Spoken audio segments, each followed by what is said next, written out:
Okay, good evening. Today is September 28th, 2017. This is the meeting of the Hyde Park Central School District's Board of Education. May I have a motion to enter executive session to discuss confidential matters pertaining to a personnel disciplinary matter? So moved. Second. Any discussion? All in favor? Thank you. We're now in executive session.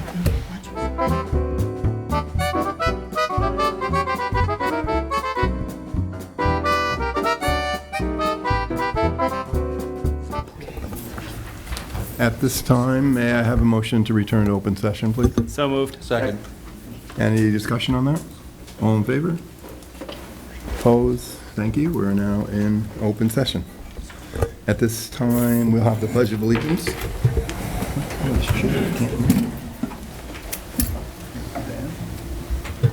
I pledge allegiance to the flag of the United States of America and to the republic for which it stands, one nation, under God, indivisible, with liberty and justice for all.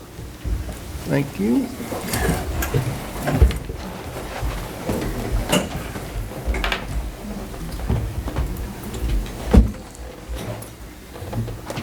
At this time, we get to appoint the student. Use this one.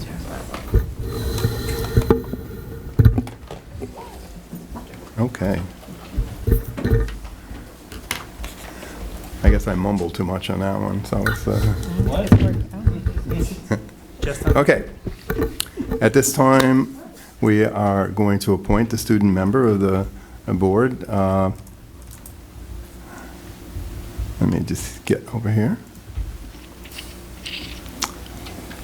So the agenda item reads, be it resolved, the Board of Education hereby appoints Leah Straight to serve as the ex officio student member of the Board of Education for the 2017-2018 school year in accordance with policy 2245. Now I have a, do we have to vote on this? Or is this just a proclamation? We don't have to vote on it, right? Huh? For James, I copied. We don't have to vote on it. Right. She's already been appointed by the student body. All right, well, welcome, Leah. All right. Just wanted to make sure. All right, so. Did we swear her in? She's an official ex officio. No, we don't have to swear in. Oh. That's not, that we did check. We don't have to swear in. And, I'm going to make her swear. all right. There are no agenda modifications for this evening. I may have a motion to adopt tonight's agenda, please. So moved. Second. Any discussion on that one? All in favor? Opposed? Thank you. And that brings us to Pride. Leah, do you want to start? Yeah. Or you want me to start and you go second? Sure, I can start. Very good. Today at FDR, we had an excellent assembly given by motivational speaker Jeff Yalden. It was incredibly well received by all the students, and as I told Mr. Party the first time, I've genuinely seen the entire student body so engaged in assembly. So we are very thankful to our PTSA for this lovely event. The girls' varsity soccer and swim both have their senior nights on October 10th, so I'm sure they'd all like some support from the community. Sources of Strength kicked off today at our school, and myself and every other member is very excited to begin that amazing program again. And our pep rally and homecoming game are on October 13th, so student government is working very hard to put on another awesome event for our student body. Thank you. Thank you, Leah. Anybody else? Any other Pride that we want? I'm surprised did you mention, I have hearing aids, so the football big win, you win 56 points. Yeah. 56 points? That was really? last Saturday, I believe. Yeah, wow. We won 65. No. And we don't have an update for tonight. Oh, yeah, that's true. Any other Pride? From Yeah, any- just two. We did have 3 students, and I thought I had them here that were in the Poughkeepsie Journal, recognized for their athletic ability. Oh, you did have it. I It's in- did Yeah, have it's in it? there. I saw it. Okay. Ah. I can't hear, but I can see. Yeah, so from the cross country, Wyatt Mattias, he took 4th place in the Division A 3-mile race of the Suffern Invitational. Sarah Trainer, girls cross country. She placed first in the lead to the presidents in a dual meet at Spring Farm. And Amber Hicks and Danielle Nugent of girls tennis won the first doubles tandem. So they did an honor roll for athletes this recent Poughkeepsie Journal. So congratulations to our standout student athletes. I will say that I've been trying for a long time to get to a girls swim meet, and as you know, we don't have a pool. And it was just absolutely wonderful to see the girls swim meet in New Paltz. And I was just honored by the reception that I received from the team. So it was just great. And then, as if that wasn't enough, the girls swim team, we hosted the film Screenagers, and I'll get to that in a minute. And they held a fundraiser at the event. And they sold popcorn and water and donated all of their proceeds to hurricane relief, but specifically rescue animals from the hurricane. And they're working with our local SPCA, who already has received a number of animals to adopt. So I've gotten some real quality time with the girls swim team. They're role models in the community. So not only did they do a fundraiser, they donated it back for a good cause. So just a nice special shout out. We did host the film Screenagers. It's a documentary on raising children in the digital age. It's a 68-minute film that pretty much covers almost every facet of digital responsibility, digital downfalls, some of the positives. We did get a comment that one of the things that came out of the film was we could possibly, since there is a lot of negativity, maybe have our students put together a little video about their positive interaction with technology as an instructional tool. But the purpose of the movie was to provide parents and communities assistance in recognizing some of the dangers and pitfalls of living in a digital age. And almost all of their points that they made for each different theme in the film was based on research. So right. That was just a well-attended event, and we were just thrilled that we could provide this for the community and that the community came out. We had approximately 300 people attend the event. Okay. You got anything else for the superintendent? So for superintendent's report, I'll just kind of preface the next presentation. As you know, the district leadership team made a recommendation for a capital project. We've been working on this for quite a while, and the board adopted the capital project to move forward, or accepted the capital project to move forward. We had been kicking around a timeline of a possible December vote, and one of the things that is most important is that we're respectful of input and preparation, and really dotting the I's and crossing the T's before we go out for a referendum. So in consultation with all the members of the project team, instead of going out for a December vote, we're really thinking that a better timeline is a couple of months later. And so we'll be solidifying a date in the very near future. From here forward, we will continue to get updates on the design and updates on our public relations campaign. We feel that the more input we have from the community and the staff, and the more time we have to get out to the community so that they understand the project and know all the implications, we will have more informed voters. So with that said, we're looking at possibly a February vote, and that's the superintendent's report.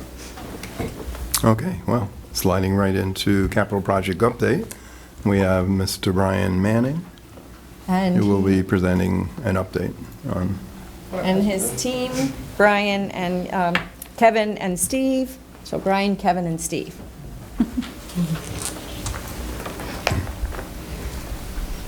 Thank you, Brian. Good evening.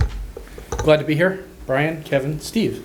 A lot of you saw us about a year ago when we presented the BCS findings to you. Right. Some of you saw me at our recent interview, or us at the recent interview. Appreciate your hiring us for this job. We're very excited to be working here for the district on this.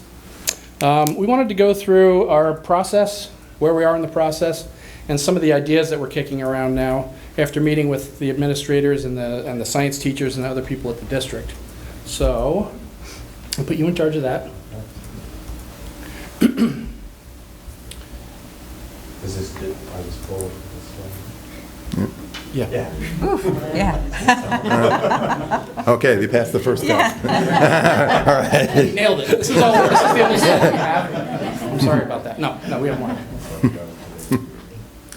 So we'll start at Haviland.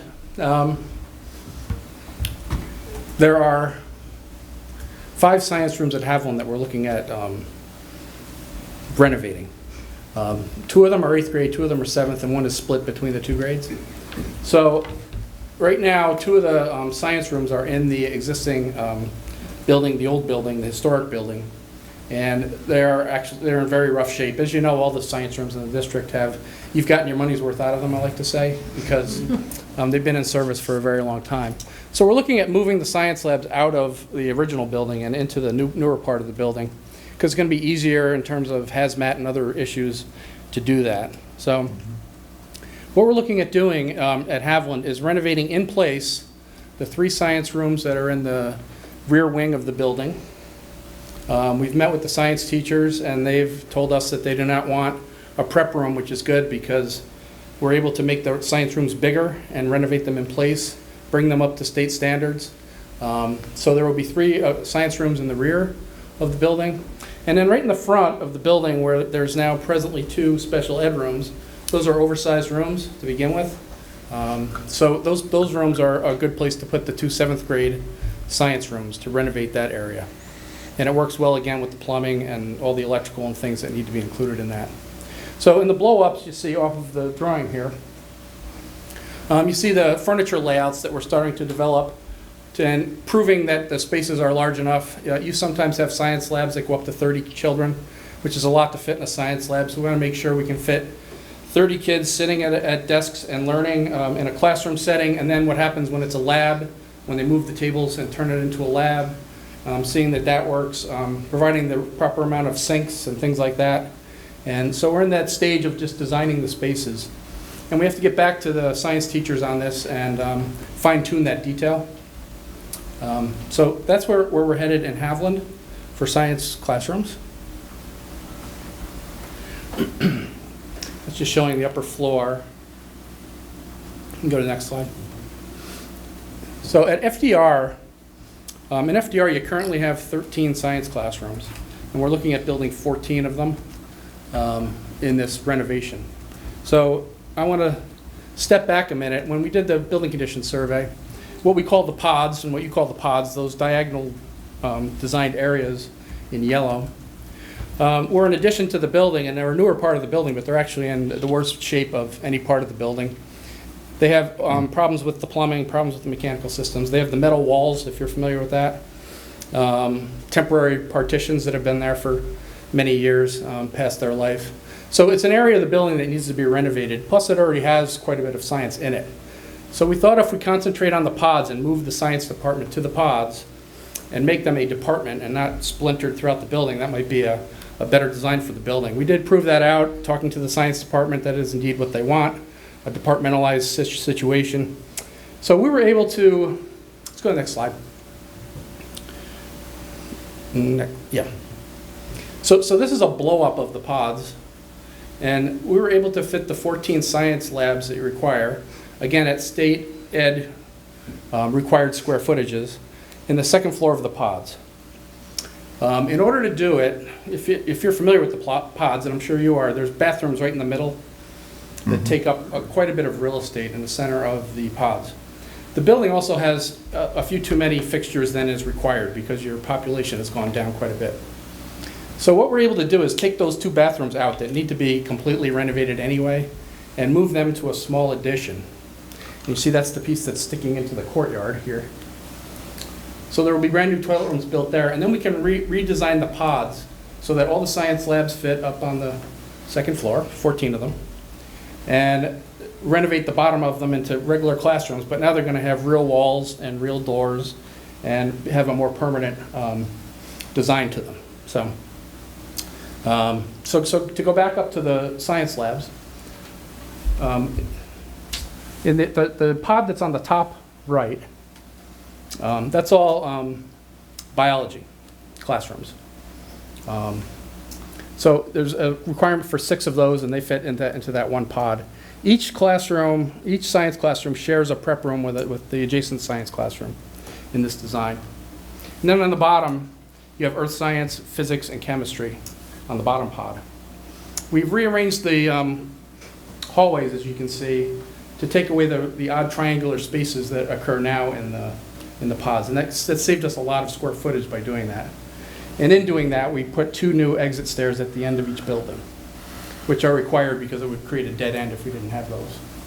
So the next step for this is to go get back with the science department, go through the detail of this. Do we have the right amount of kids, the right amount of sinks? Do we have storage for the chemicals, things like that, things they've asked for?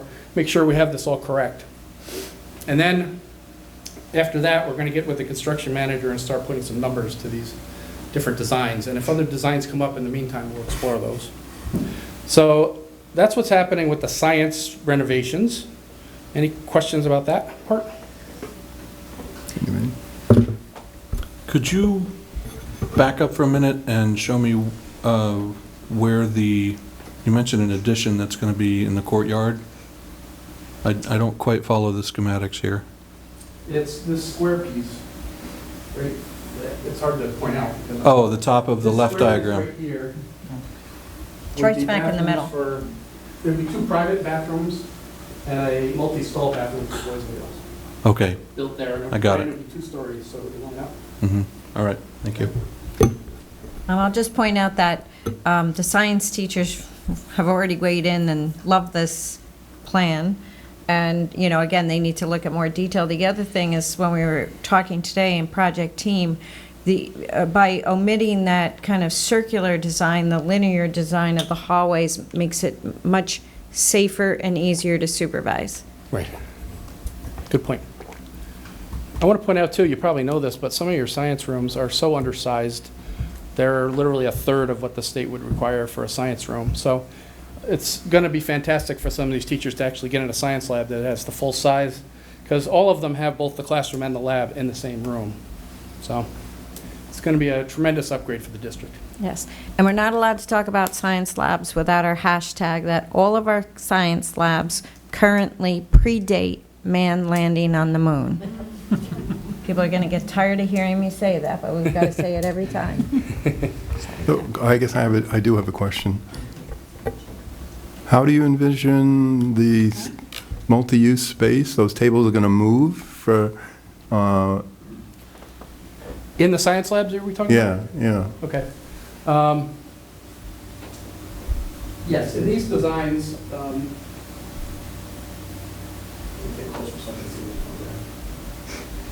okay, so, no, okay. In the chemistry and the physics rooms, there are table and armchairs that make a classroom.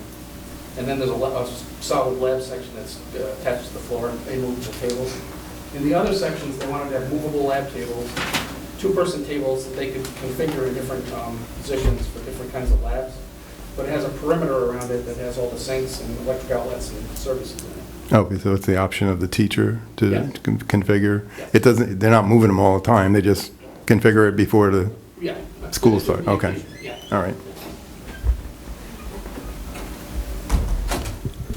I don't know where where in the development process this question would have been asked or answered, but was there any consideration given to the notion of science labs that weren't configured as classrooms, so dedicated for lab work only? Yes, we did ask the science department, all the science teachers, that question was the first question we asked, if we could do separate labs and classrooms. And it becomes a scheduling issue for the way the school works. It would change everything about the schedule, because they do a double period that's a class lab. They don't do a separate lab and a separate class in the scheduling of the space. I think besides that, the teachers wanted it that way anyway. But that was a driving reason to not pursue it. Okay. So you mentioned that there's 14 science classrooms. Can you give me the breakdown of what that, I mean, obviously there's definite differences between a chemistry lab and, so can you give me a breakdown as to what the disciplines are, and are any of them then cross-discipline? 2 are physics, straight physics, 2 are chemistry. 3 of them are earth science, and 6 of them are life sciences, biology. There's a switchover between labs. Chemistry labs are set up differently than other labs, but physics, earth science, and biology can be interchangeable as bubbles go through. You can teach a different science in a chemistry room, but it's more specifically set up than the other ones. So, yeah. The earth science rooms are 1,000 square feet, and the rest are 1,200. That's by state regulation. Or state standard, it's not a regulation, it's the state standard. The lower number? I'm sorry? The lower number is the one the state sets the standard at? The earth science, their standard is 1,000. For the rest of the sciences, it's 1,200 square feet. You can have an earth science class bigger than 1,000, You can, yes, you can. but you can't have one of the other ones lower than 1,200. Right, Okay. correct. Yep. Okay. Anything else on science? I think there are no other questions. So there's another aspect to the project that we want to touch on quickly, and I'm going to bring Kevin to the podium here. Kevin's our director of mechanical engineering at the firm, and the other part of the project is to look at the heating, ventilating systems and district-wide in every building. And I just want him to give you a quick update on where he's at and how we're thinking about that process. Yeah, I guess it's not only the science labs that predate man on the moon. So my focus is really the heating and ventilation systems throughout the district. So we're looking to upgrade these systems, and I've been spending the bulk of the summer digging around in these buildings, getting familiar with how everything works. I think it's really important that we get a handle on that so that we can come up with designs that are efficient in the building and take advantage of the intricacies of the building. I'm sure some of these buildings are not going to be very easy to work in, so the decisions we make now are going to be very important. So I'm at the point now where I think I have a very good working knowledge of the systems and the buildings and how they lay out, and I'm in the process of starting to develop schematic level conceptual diagrams of the systems and putting them into narrative descriptions, and we'll start working with the construction manager to start coming up with pricing options. Now, Kevin, we did basically that update at Haviland, correct? You did As part of update solving the heating in the newer process. portion of the building, Yeah. but the historic area is pretty much the original equipment in there. So that'll be one of the challenges is how we upgrade those systems without tearing apart the fabric of the building. And I think we have some ideas on how to do that, and so I'm optimistic we're going to have a successful project and something everyone will be proud of. It's been a lot of fun. I feel like I was in summer school all year. But, digging around crawl spaces and pipe tunnels, and that's the hard work that we have to do to really understand things. And So are there any items, especially in the old section, that are kind of grandfathered in but don't meet state standards now? And once we get in there, will we have to upgrade any of that to state standards? I'm confident that we can come very close to meeting the state standards with what's there. It's going to be probably connecting to a lot of existing ductwork and risers. A lot of these buildings were actually very well designed at the time, and then we went through a period of construction that wasn't a great period, I guess, in the 60s and 70s, where a lot of buildings were, they weren't put together very well, and they're, these older buildings actually breathe very well, and they're made to work well. So it's, I think, with a little bit of attention to them, we can bring them back to life. Okay, I was... There are ventilation systems in the building. And, I was thinking of the electrical system more. Oh, the electrical system. Yeah, Yeah. and that there's some really old electrical wiring. I Sure. think I don't think there's any more posts than those old white posts in but. Yeah, we're making note of that as we go along, and hasn't been the primary focus of the scope of the project. But I think anything we have to do in support of this work that will be addressed, anything we see that's an issue, we'll have to include that. My actual concern is that once we start doing something, do we have the potential of now having the state come in and say, oh, you open that up, now you got to change this, you got to change that, you got to change this. That has nothing to do with what your project is. Yeah, I think, we've been through this on so many projects with state ed, and we really anticipate the kind of questions that they're going to ask, and they typically don't really just focus on the areas you're working in. They look at the buildings holistically. So we anticipate that all the emergency requirements, life safety requirements that they're going to be looking for as part of the project. Okay. So we need to make sure we have that as a baseline. Fine. Thank you. Thank you. I'll have more updates as we get more into the design. Look forward to it.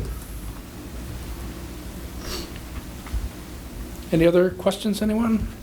Just to tag on, Doug was talking about the electrical work, but I would expect that as we get into a building and start making any mechanical changes to the building, the first thing that's going to jump out at me is handicap accessibility. If you saw me walking with my cane, you probably understand why it pops into my head. I know we've added some escalator type or chair lifts in a couple of the buildings to meet that. We put in some ramps to meet that. I don't know of any changes that have been put in at the high school, but I do know that they have a rickety-rackety elevator that anybody that rides on that should check his insurance and his will before he climbs in, because it almost feels like you're going to crank it up and down. Gravity pulls it down and the crank pulls it up. That is another exposure we've got, right? Yes, to answer that, with an SCD project, we have to certify that the building is handicapped accessible in several different ways. And things that we touch, we need to bring up to date. So the new bathrooms, you see the new science labs. Science labs will all have handicap stations. The bathrooms will be accessible. That's obvious, right? But there are some other parts of the building that they may pick up on, or we may pick up on, that need to be corrected for them to approve these plans, and that will be taken care of. The elevator I hadn't heard before, that's life-threatening, so I'm glad I didn't want it yet. But That's just folklore. yeah, it's folklore. I was just kidding. But yeah, we're going to have to upgrade things to handicap accessible standards to get this project approved, to answer your question. And again, as Kevin said, as a baseline, we'll be including that stuff where we need to. Thank you. Couple thoughts. Significant renovation of the space. Are you anticipating that we will be cooling the space as well? HVAC? Will we have air conditioning when we get finished in these labs, or will this not be air-conditioned space? I don't think that decision's been made. I think we're presenting options right now. Okay. Anything we design is going to be forward-thinking enough to allow for whatever comes in the future. If the school years get longer, or the climate gets hotter, or whatever is necessary. So we'll certainly have some options on the table.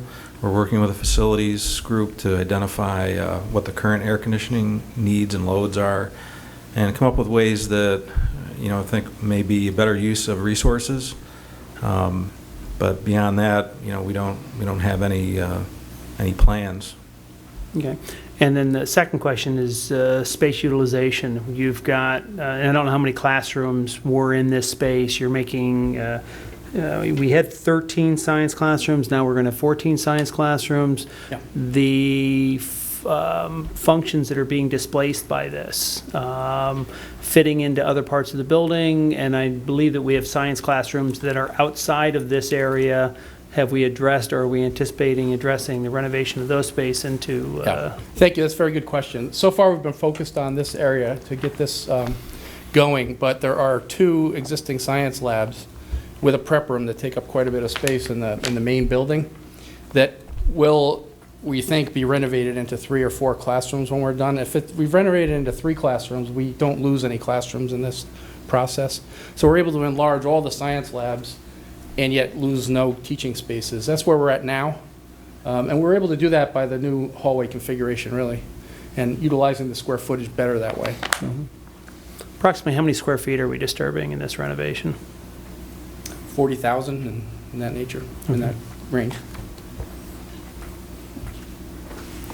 I guess I just thought of another question. Sure. We have a curriculum called Project Lead the Way, which is in engineering. Is that going to be in the same, or right now it's in the main building on the first floor, right? On the second floor? Oh, there's 2 of them? Okay. And it would seem logical to me to have everything in the same area, considering that as Yep. science for me. I'm an engineer, so Right. it's like, So we're looking at the first floor. What functions are going to go into the first floor? That's going to be renovated as well. Mhm. So custom things can go in there. Right now, we're showing 770 classrooms. Actually, they're larger than that. So Project Lead the Way could be on the next floor down, or it could be in a hallway right across from the it might have. pods. But there's not enough square footage to have the 14 science rooms and the Project Yeah. Lead the Way separate rooms on one floor. So, Okay. but we're going to find an Something like that adjacency. would require more electrical service. Right. Okay. Correct. Yep. Okay. And our next, I don't know, our next iteration of Project Lead the Way is biomedical, and that did come up with the science teachers as something that would fit very nicely into the new science labs. Right. That aspect would fit here because we're going to the 14th room. Okay. Given some flexibility by doing that. Yeah, they were very cognizant of that program when we were talking with the teachers. Great, thank you. During the process in which we interviewed you and other design professionals, we talked about pre-referendum services. Is this all fitting into what you expected for that project, or? Absolutely, sure. Okay. Yeah. Yep. Okay. All right. No other question? Thank you, gentlemen. Thank you very much. I'm sure we'll be seeing you again. Yes. Yeah. Thank you. Thank you very much. Safe trip home. What's that? Safe trip home. Oh, thank you. It's a take your phone. No?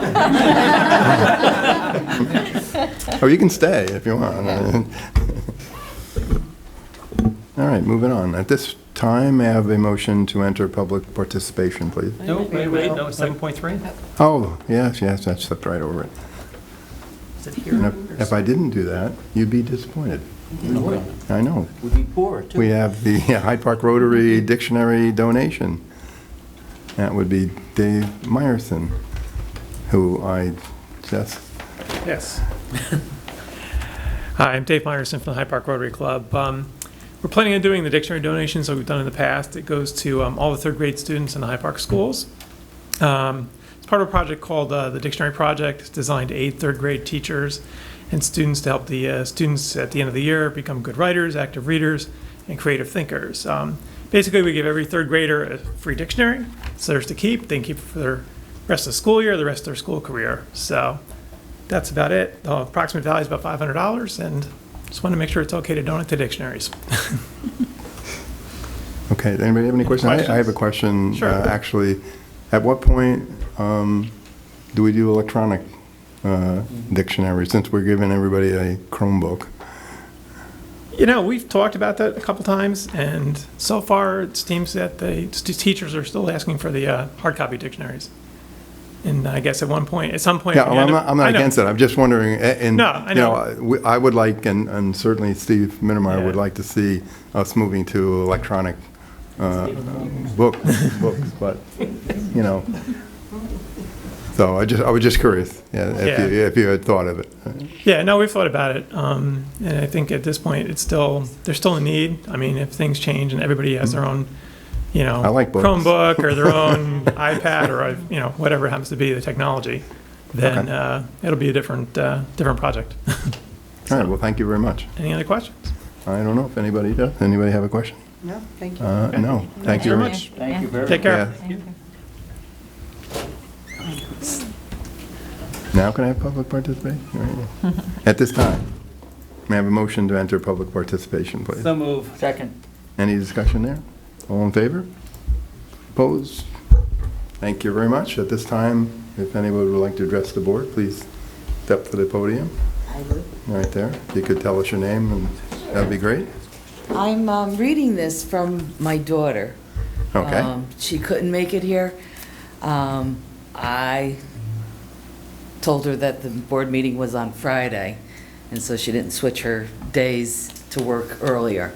They're always on Thursdays, the 2nd and 4th. I right? now can, thanks to Jay, she showed me how to use the computer to find There you what I go. need. And I want to Good. thank Jay, because And- I did appreciate, she was so patient and so loving to someone who doesn't use the computer much.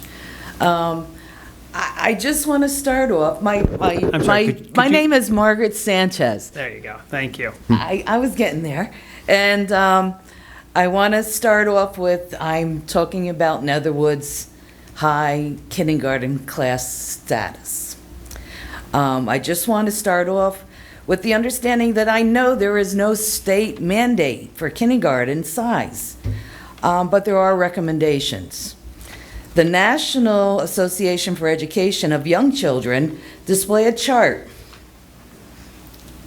Exhibit 1, and it says the ratio for teacher, child, and the group size, and it goes 20, 22, 24. It doesn't go any higher than 24 because it's not 31 or 29 that is in Netherwood. That's too many children in one class. And we're talking about sizes for classrooms. I'm sure these classrooms are built for like 20 kids. Now you got 31, 30. And actually, Jay was, when we were talking, she goes, oh, I remember we had 40 kids when I was a kid. I said, yeah, but we didn't have Common Core. So, there is a difference. It's not made to have that many children in one room. And again, I didn't do a lot of internet looking, but there are articles about classroom, kindergarten group sizes, and any article you pick up, the classroom that they talk about is 18 to 20 children. They never mention 31 and 29. I actually read that in the teachers' union, I'm not a teacher, but there's guidelines, and they say that 29 is not permissible. That's for the teachers and the unions to decide what's acceptable. They probably aren't saying anything because they don't want to lose their jobs. And the other thing that I have that really is disturbing, why are the sister schools only have 21 and 22? North Park, Ralph Smith, Violet. Their classrooms are small. Why are we using Netherwood as an example that we could do what we want? Because that was the comment that I got. We can go as high as 30. When I asked why it was at 29. If you talk to anybody on the streets, I don't know, you had children. Talk to people that have little ones, and you say, my grandson, my child is in a class of 31. Oh, really? It's just unacceptable.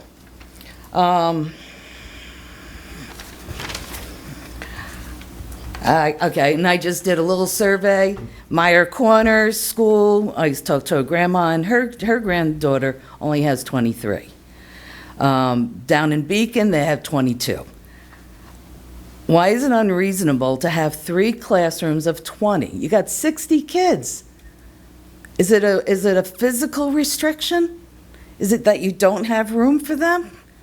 I can't get a straight answer from anybody to answer that. If anybody know? I think it's, money. You have to hire another teacher. You have an influx. And then what's going to happen is this larger class that is existing in kindergarten is going to be, it's larger than the grade before. It's going to be larger probably from the grade before, after them. So this one teacher might have to follow them through first grade, second grade, third grade, because this is a big class. It's not going to go away. It's going to continue to be big. So either you break it down now, or like, it was in Orange County. They had a class of 26. They didn't make the Common Core. Their kindergarten kids failed. That's just outrageous.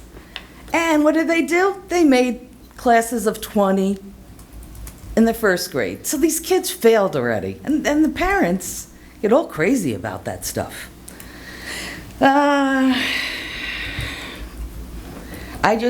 just begging that there be some way of looking at the financial matter of hiring a third teacher, because the classes are too large, and 30 kids being in a classroom is too much. That's it. I just had to say that it's really sad. And Netherwood actually has the best reputation out of all the Hyde Park schools. And it's sad that they're not taking their children, the basics of kindergarten, serious so that they have a good foundation. Do you have questions for me? Thank you. The way this works is that Yeah, you get tell me. to talk, we get to listen, somebody else gets to talk, Okay. and then when we close participation, and then we answer you. It's not a two-way conversation. You come, bring your to me and to the board, and then we will answer. So at this time, does anybody else would like to speak to the board? Steve?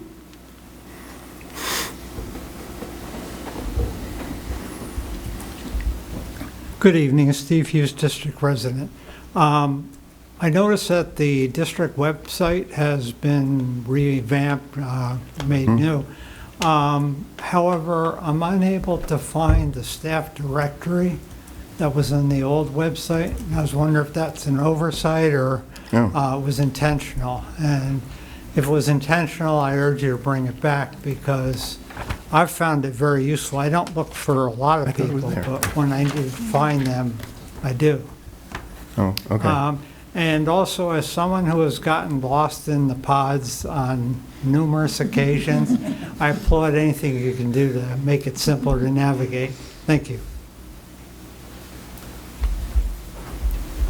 Anybody else? May I have a motion to close public participation, please? So moved. Second. Any discussion on that? All in favor? Opposed? Thank you. You want to start on this, or you want Aviva? And the quick one? Well, I'll do the quick one, Steve. I'll check on that staff directory. Some things, there was no intention to do that. Some things are in different places, but I'll check with Rick Wirt, and we'll make sure we relocate that. And if it's there already and not in an obvious place, we'll make sure it is. And if it didn't migrate over, we'll bring it back, yeah. It's there, it just moved. Yeah, I'm still learning how to navigate the new site too, so.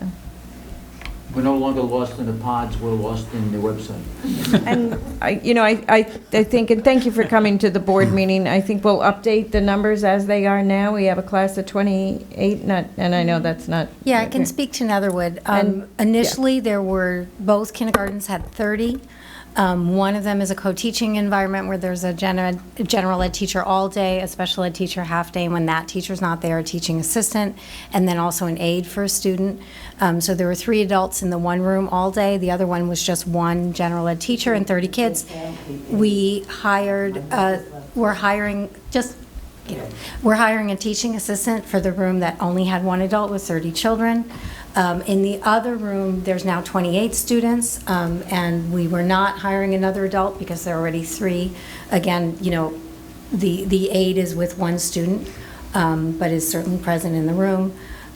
So that's the status there, and we looked across the district. There was also a first grade that 1 teacher was with 30 students, and we also are hiring a teaching assistant for that room. So we looked at all the kindergartens and first grades, and we looked at ratio. So not just the number of students in the room, but how many adults per child. And, you know, you and I spoke on the phone earlier today, and we talked a little bit about the research. So the most accepted research in general on student achievement is John Hattie's work on effect size. So a 0.4 effect size on achievement is considered average. The effective class size is 0.21. And there are many things that, you know, it certainly feels like it would make a big difference, but the research actually shows that there is not even an average effect size if you lower class size. So, you know, we did have that conversation. So the status is that room has 3 adults with 28 kids. Okay, one thing I heard about the teachers, the HPTA contract actually has a maximum of 30 students. It's in the contract. They put it in the contract. So it's all right. Why? Not yet. No. Why? One school has less than the other. It's all about redistricting. We'd have to redistrict in order to change that one level, say of kindergarten, but that might affect the first grade or that 4th grade or the 5th grade. You know, be careful what you wish for, because things can change in ways that you didn't expect. I guess that's the only thing I wrote down. Anybody else have any comments on that? Yeah, I would we say, hear you, and thank you for coming. I mean, we really hear you. And I did hear that you were kind of saying that Netherwood was being like a sample school for this. This has been through the district as long as I've been there. Class sizes go, they raise up, they come down. My children were in 28 size classrooms at Violet Avenue. So it's not that we picked that, this is just the way the population is fluctuating. Mm-hmm. And right now, the ratio of certified teacher to children in both those classes is 15-1. And not ideal. And there are times when it's been North Park that had classes of 29 or 30, or Ralph R. Smith. You know, it's not ideal, but it does happen from time to time. And being sensitive to this, we made sure that we added staff so that the ratio of adult to student was 15-1 in both classes. right, I think you should point out that you reassess this at the end of every year as to what, going forward, what this different sections are going to be. It's not locked in stone or set in stone that it's going to be the same now forever. Right. Those things do get reassessed. Absolutely. So. There have been times when we've realized if it was going to be a large class for a number of years, we do give them a break in first grade, or so that it doesn't continue, so that their whole experience isn't 28, 29 all the way through. Okay. Any other comments? Okay. Now, just for the procedure, just because you're new here. Yeah. Once we answer, that's it. But there is a second public participation at the end of the meeting. You can get up and say again, or ask for clarification or whatever. So just so you know, it's like I said, it's not a two-way conversation. You speak, then we speak, then it's done, and then at the end of the meeting there is another opportunity for you to speak again. All right? And you might learn something about how the school district runs, because we're going to go through all other things. So, all right. Let's move on. Do we have any board subcommittee reports? The special ed board met earlier this week and reviewed the presentation to all the special ed teachers by the director, Heather Dennis, and where they're going forward with that. So we had a very nice conversation and presentation on where we are starting the school year, and a comparison of those numbers to where we were last year, just to give us a starting point. So it's up and running, and we're on our way. Okay. And I had a couple teachers visiting that were from Poland, and we toured them through FDR. And I was sharing with the special ed committee, they were absolutely blown away by the co-teaching that they were seeing. And we were talking about graduation rates, and they were thoroughly impressed at what we were doing in that area. Okay. Throw in the music program, Jeff. I thought that was as impressive. Huh? The music program, the comparisons between the two. Oh, there was no comparison, but for there, you had to try out, and you had a special school that you would go for music. If you didn't make it, there was no music. That was it. Your one chance. We'll teach you music after you become a musician. Mm-hmm. You guys want to talk about the DLT? Yeah. Well, I left the meeting. Yeah, so Well, the DLT met last night, just before Screenagers, and we were just we're going over. We didn't get to see these plans, but we were going over how would we go about working together to try to sell this project, and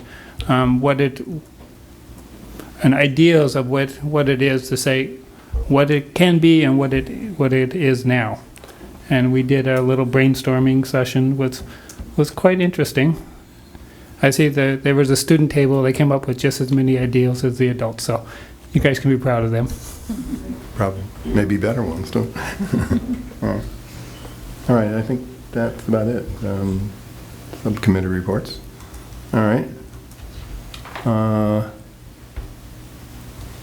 Moving down to graduation goal initiative. Mr. Party, you're up. He's got backup, and they're all wearing their ties, their green ties, just. We had our... I knew they were coming. I wore my green tie. Uh-huh. That's exactly right. That's exactly right. Yeah, the science labs were built before man was on the moon, right? Right. It's the word. Is it true they're putting in a new office for the principal and doing No, this capital project? absolutely not. All right. Absolutely not. Right next to that pool. There you go. Don't get me going. I heard one vote years and years, 51 years ago. We're here to talk and help you folks go over our graduation process. I know that for you folks, what we're interested in is considering a goal and knowing what we're trying to accomplish with a goal. I think what we'll do is we'll take you through our process, because I think our process is interesting. On face value, I think you'd look at this process and you'd say it's data-driven. I'm going to move away from calling it data-driven. I think it's more humanistic. Each one of these numbers is a human being to us, and we treat it that way. And I think as we think about all the kids that come through our building, we're incredibly proud of who they are and what they can accomplish and what their potential is. So while we talk about data and we look at data, we're very excited about our kids. And for us, we know that if we increase our graduation rate, we're changing the trajectory in somebody's lives. And that's our goal, and that's what we try and do. Our first year out, we wanted a very clear and focused approach. So what we did right off the bat was we set a very clear objective for everyone, and that was to establish our building goal. And our building goal was to graduate more students. We began to work on all of our classes. We took time with our faculty to talk about not just graduating and understanding what graduation is. Graduation isn't getting our seniors across the stage. Graduation is about making sure that our freshmen are successful. It's about diagnosing the problems that they might have so that we can then help them to get them to be more successful sophomores. Students begin to start accumulating high school credit in the middle school through the laws program, through foreign language, and obviously through our advanced program. So all of those things impact what we can do, and they also give us great data. We started with our, and let me come back. One of the things that we did, and I think it's really important for everybody to understand, is we went with what we call a cohort model. New York State tracks students by cohort. The fall they enter into high school begins their cohort. What we did is we decided to make sure that we created some level of accountability amongst us as administrators. It's my job to make sure that as many kids can graduate from high school as possibly possible. On the other side of the coin, what we've also done, though, is we've assigned our two of our assistant principals 2 cohorts. That creates ownership. When you start to get, and these guys do a phenomenal job. Mr. Uella, who's on the left, has had his first cohort go out last year. Mr. Cowan is into his second cohort coming out in graduation, and certainly Mr. Sullivan and Ms. Williams before him support all of our efforts there. But when you assign someone a cohort, there's a level of pride, there's a level of ownership, there's a level of excitement. And honestly, there's a level of competition, and we know that. And we're relatively competitive people, and they do a great job working together for that. In the summer of 2015-16, we established at-risk protocols, and what that did is that broke down our entire 9th grade coming in. It looked at our sophomore class that was currently there, our junior class, and it looked at our senior class. What we then did is we broke down their credits earned, all their region scores. We asked the RIC to provide us with all the data that we could possibly get on those students in terms of the 5 regions that they needed to have, where they were at credit-wise, and then we went to our guidance staffs, we went to the middle school notes, backgrounds on these kids, and we built what we thought were plans. We looked at their strengths and their weaknesses, and we entered that into our at-risk protocol document, which is a document that we keep and we review and we continue to update with every student in the cohort on there. It pretty much tells you what's on there. There, you can see that. And it also gives us a plan on what we can do to help those students moving forward. It also puts us in a position where we're not trying to save a kid as a senior. We still do. But we're trying to get everything ironed out when they're at the class level. So we're trying not to see a 9th grader still a 9th grader in what's their 2nd year. So by addressing it in 9th grade, by giving them remediation, and you folks help us with that significantly. You give us the opportunity to do things and run programs that we can do to support our students. And that is something that we're all doing, as you see. And on every slide that you'll see at the high school, every meeting that you'll see at the high school, you'll always see our goal at the bottom of the page, graduate more students. Every faculty meeting will begin with a choral response to the faculty. I'll always ask them, or one of the APs, whoever opens up the faculty meeting, what's our goal? And they'll always respond, graduate more students. People don't understand all the barriers to graduation for us. And I think it's important we say that. We know and we always recognize that there's barriers to graduation. We live with them, we accepted that role, we came here with those roles, and that's part of our job, and we're excited to do what we can to take care of those things. But on the other side of the coin, there's some barriers that we can't plan for no matter what we do.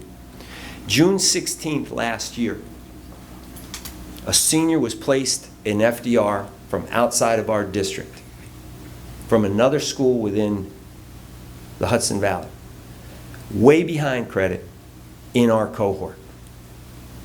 That student was designated in what would be our senior cohort to graduate, but on June 16th, they got plopped into our, and we all know June 16th, we're in the Regents at that point.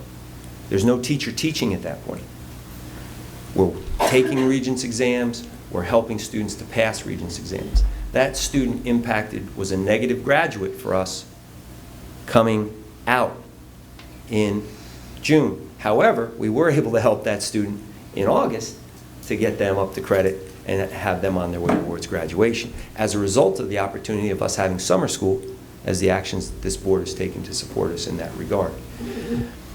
Students come into the cohort from any state and we're responsible for that cohort. So those are unseen barriers that we might see. Well, we might want to graduate 100% of our students. Students in our cohort don't always come in 9th grade. They don't always come in 10th grade. They don't always come in 11th grade.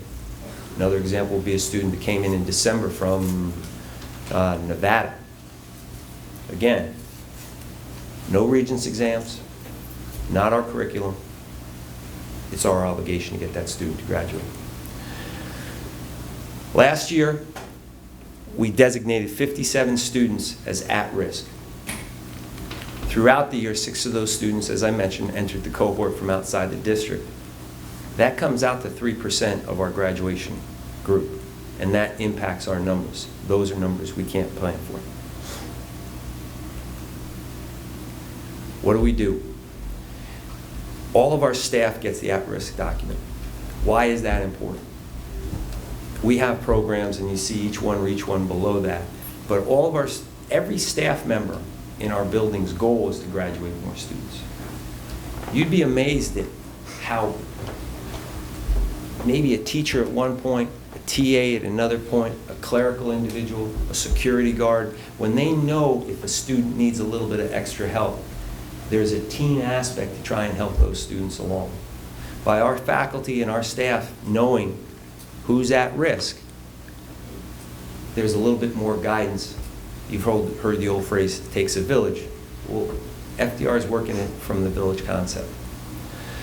Counselors are met with frequently to go over the plans to make sure that we're doing what we need to do at the different grade levels to make sure that those students are successful. We can look back into, and we do frequently, look back into what students are doing in middle school so that we can find out how we can help them going into high school. Counselors help us with that.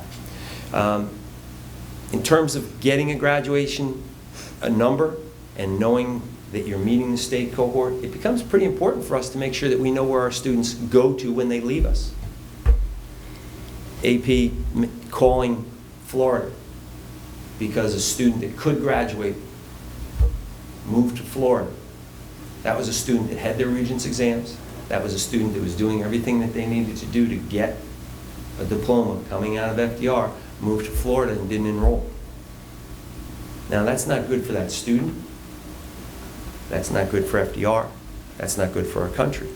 But the AP was calling, and it was Mr. Callum, calling down to Florida to see what he could do to get that student enrolled, calling the school, calling the family, trying to get that across. That's great intervention on his part, but it's also a way of us seeing and making sure that students do graduate from high school, whether it be here or there. But understanding also that if that student didn't enroll and didn't graduate in Florida, FDR's graduation rate went down by the state count. Interventions, students first. We've got the posting out on that now. We're in the process of talking to teachers about that. That's an opportunity for us to work with students after school in focused credit recovery or focused work on Regents exams on students that might just need more time. They might have taken a Regents exam a couple times. We want to make sure that we're giving that student every opportunity. So with that, with a teacher that's trained in that course load, again, through the support of you folks, we'll have that student come after school, work with that student, and try and get them up to the caliber of being able to pass that exam. Regents Prep. Regents Prep is again, through your folks' support, is another program that we have in January and June, which helps our students to graduate. It's closer to the exam, and it provides help for everyone that's in the building at that time to do as well as they can academically. Follow up. We'll have a meeting. We'll sit with the students. Some of those meetings are individual. Some of those meetings are group. Some of those meetings are with counselors. Some of those meetings are with parents. Some of those meetings frequently, and in some instances, are with important community members, to encourage the student at their place of work to do what they need to do.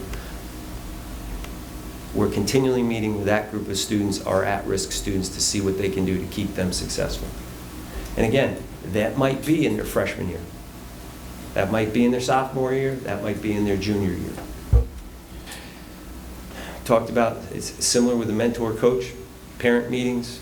Each one reach one is towards the end of the year where we're at a spot where we're feeling like we need to do everything we possibly can, and we still have another page to turn at the end of the year in June where we'll ask all of our faculty and all of our staff to sign up and our at-risk students so that we can get just more individual attention on those kids and more interaction with those kids.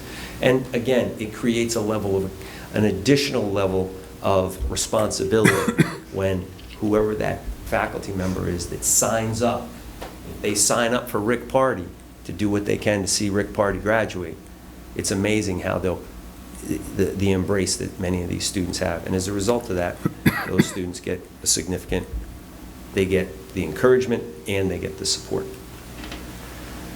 Over time, we're really proud to say that since we've been doing this in the 3 years that we've done it previously, going into our fourth year, our number of at-risk seniors has declined. Why is that? Well, we know why it is. We know that at one point our teachers thought it was the seniors, but we knew that our freshman teachers were latching on. We knew they were buying in, and we knew that they believed in the system. All of a sudden, now we're starting to see kids, far fewer kids, coming out of 9th grade at risk. That's an important thing for us to see. And again, ultimately, we want 100% of our kids to graduate. But when we start to see those at-risk numbers going down in a relatively normal fashion like this, we know that the thing is starting to work. As a result, why? We have a goal.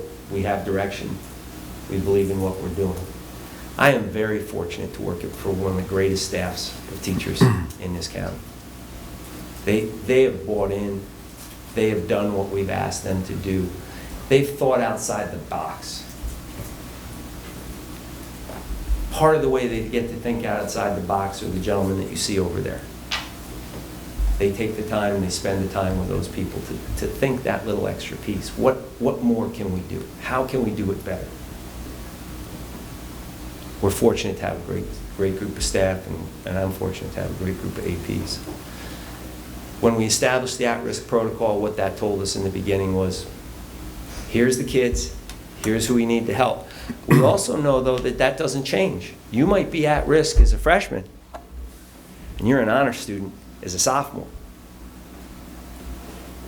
There may be a new kid that's at risk. So we continue to update, we continue to stay on top of those students, because no student should be at risk without us knowing about it. So we continue to update and focus. The idea that we've shifted from the senior piece, I've said that quite a few times in so far. Again, the lower the numbers of at-risk seniors is a result of that shift happening. Mindset and programs focused on improving us. We have a lot to be proud of. Our kids do very, very well. This is a great community to live in. Our building, the things that we're doing, the one-to-one initiative, all the opportunities that our students have to accumulate college credit, whether it be from Dutchess or whether it be from AP, whether it be PLTW, whether it be from Marist, the program for Avid. All of these supports are put in place. When we have those supports in place, and then we take something like Sources of Strength, that creates leaders within our program. It helps to support the students that might struggle. When you talk about PBIS and where we're going with PBIS, there's a number of things that we have in place to support our kids. The additional clubs. When I came here, we didn't have some clubs for some of our marginalized students. We now have those clubs. We have places where kids can be very proud of who they are, excited about coming to school. When we do those things, all those little pieces add up to us having a graduatable culture, a culture where we've had a phenomenal opening. We have had a phenomenal opening. It's the best opening that any of us can remember in this building. And it's a result of our kids Some of our kids are coming because they have something. It might be music. It may be Gay Straight Alliance. It might be Multicultural Club. It might be Interact.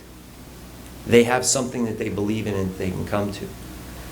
We're identifying deficiencies, and with those deficiencies, we're addressing those deficiencies, and those students are doing better. All of those things have added up to us being able to go from a 73% graduation rate to the last 3 years being over 80 or above. I think we couldn't have done that without you folks. I continue to ask and I know that we'll get your support. We're excited about that. We have athletics. We have phenomenal drama, great music. There's a number of things that we give our students. And, we're talking about now the renovation of the pods. We have a tremendous lot of great things going on. When we ask our students to be great, they are. They're doing a great job. Okay, Rick, anybody have any questions? Yeah, I've got a list of questions. List? Buckle up. Here we go. Questions are better. You want to sit down? Feel free. Yeah. No, I'd rather. Get comfortable. Thank you. So you mentioned barriers to graduation. Can you give us some examples? Well, again, when the first barrier that I think we can. I think when you become an assistant principal or you get into education and you want to be a teacher, or you want to be a part of a school district, you know that there's barriers in our country to graduation. Some are socioeconomic, some are nutritional, some are access to materials that other people might not have. Those are things that we deal with on a regular basis, and those are things that we understand and we work with. We have worked hard at cultural competence in our building. We really have. That's an unseen barrier, but it's a barrier that needs to be addressed and needs to be continued to be seen and worked on. Because not everybody in our building is the same. So we've got to be culturally competent. That's one of the things. But when you get into this piece about what is a cohort, and a cohort graduation rate is a set group of numbers that, although we see those numbers, and this is the data-driven piece, when you see a kid come in and we're looking, if the slide I had up before with 6 students, those 6 students roughly add up to 3 percentage points. Those 6 students came in their senior year. They weren't, and they're Hyde Park kids now. But they hadn't seen our elementary schools. They hadn't seen our middle school. They hadn't seen our 9th grade. They hadn't seen our 10th grade. They hadn't seen our 11th grade. They hadn't seen the first semester in our building. And they counted towards our graduation rate. That's a barrier. Got a bunch of questions, so let's Go keep ahead. going. I'll throw another one at you. Student makes a mistake. Might find themselves in the judicial system. If they remained in Dutchess County, if the Dutchess County Jail seated them or had them, they would have had the opportunity to be instructed and have gotten a diploma. But if they don't have enough seats, they get sent across the river. And when they get sent across the river, they immediately get put in a GED program. Dutchess County would value them as a graduate and do what they can to see them graduate from high school. Ulster County puts them in a GED program and they immediately have no chance to graduate.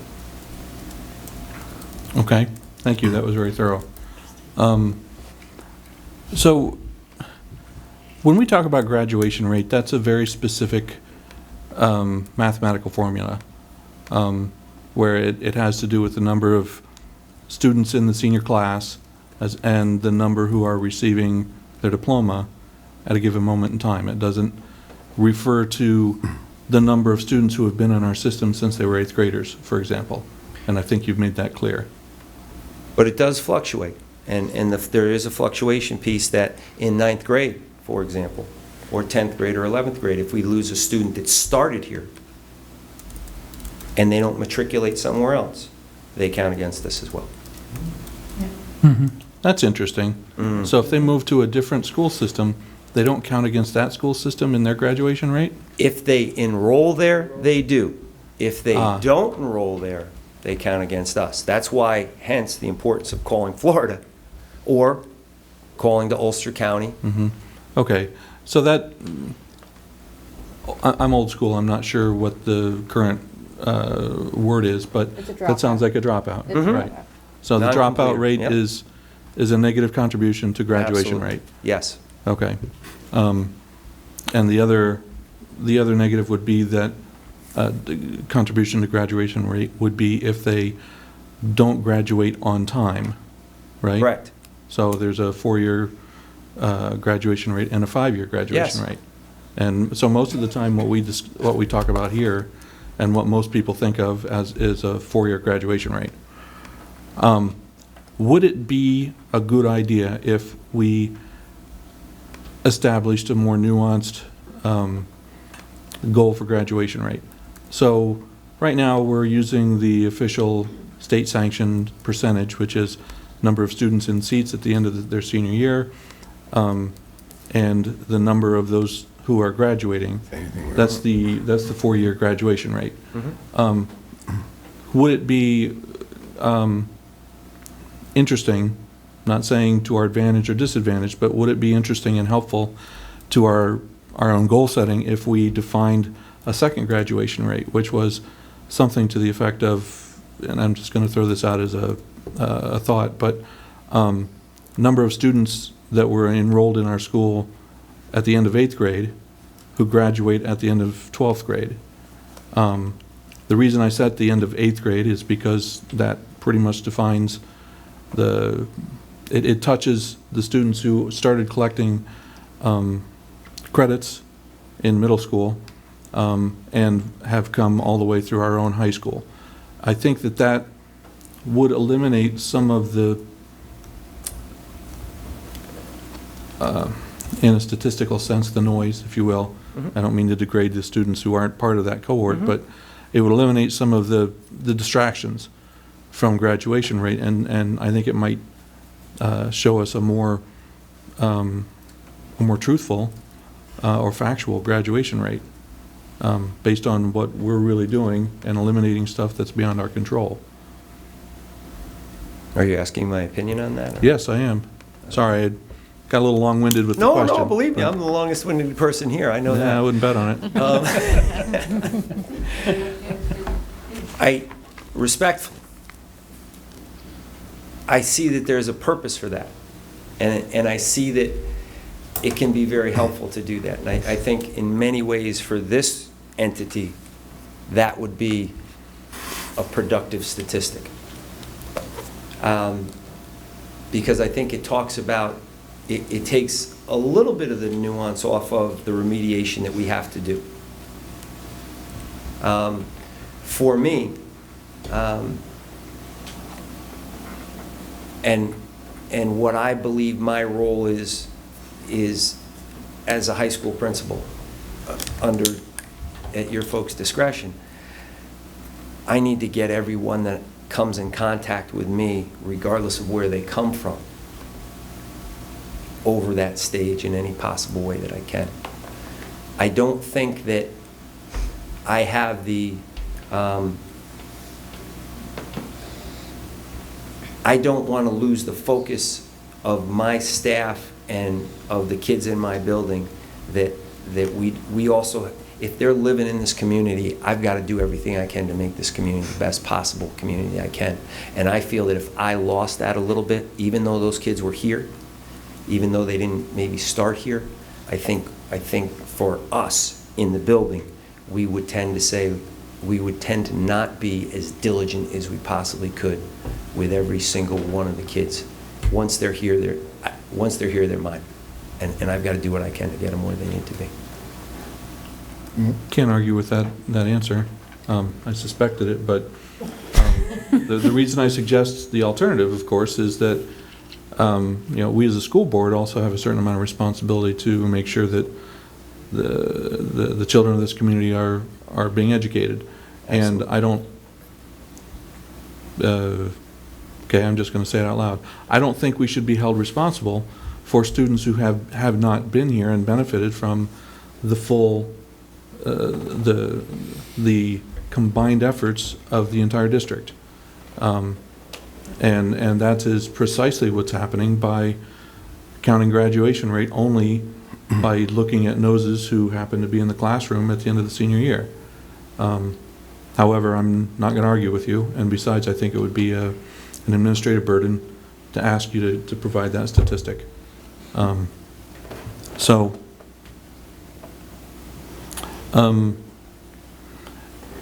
You describe your at-risk protocol in the first page.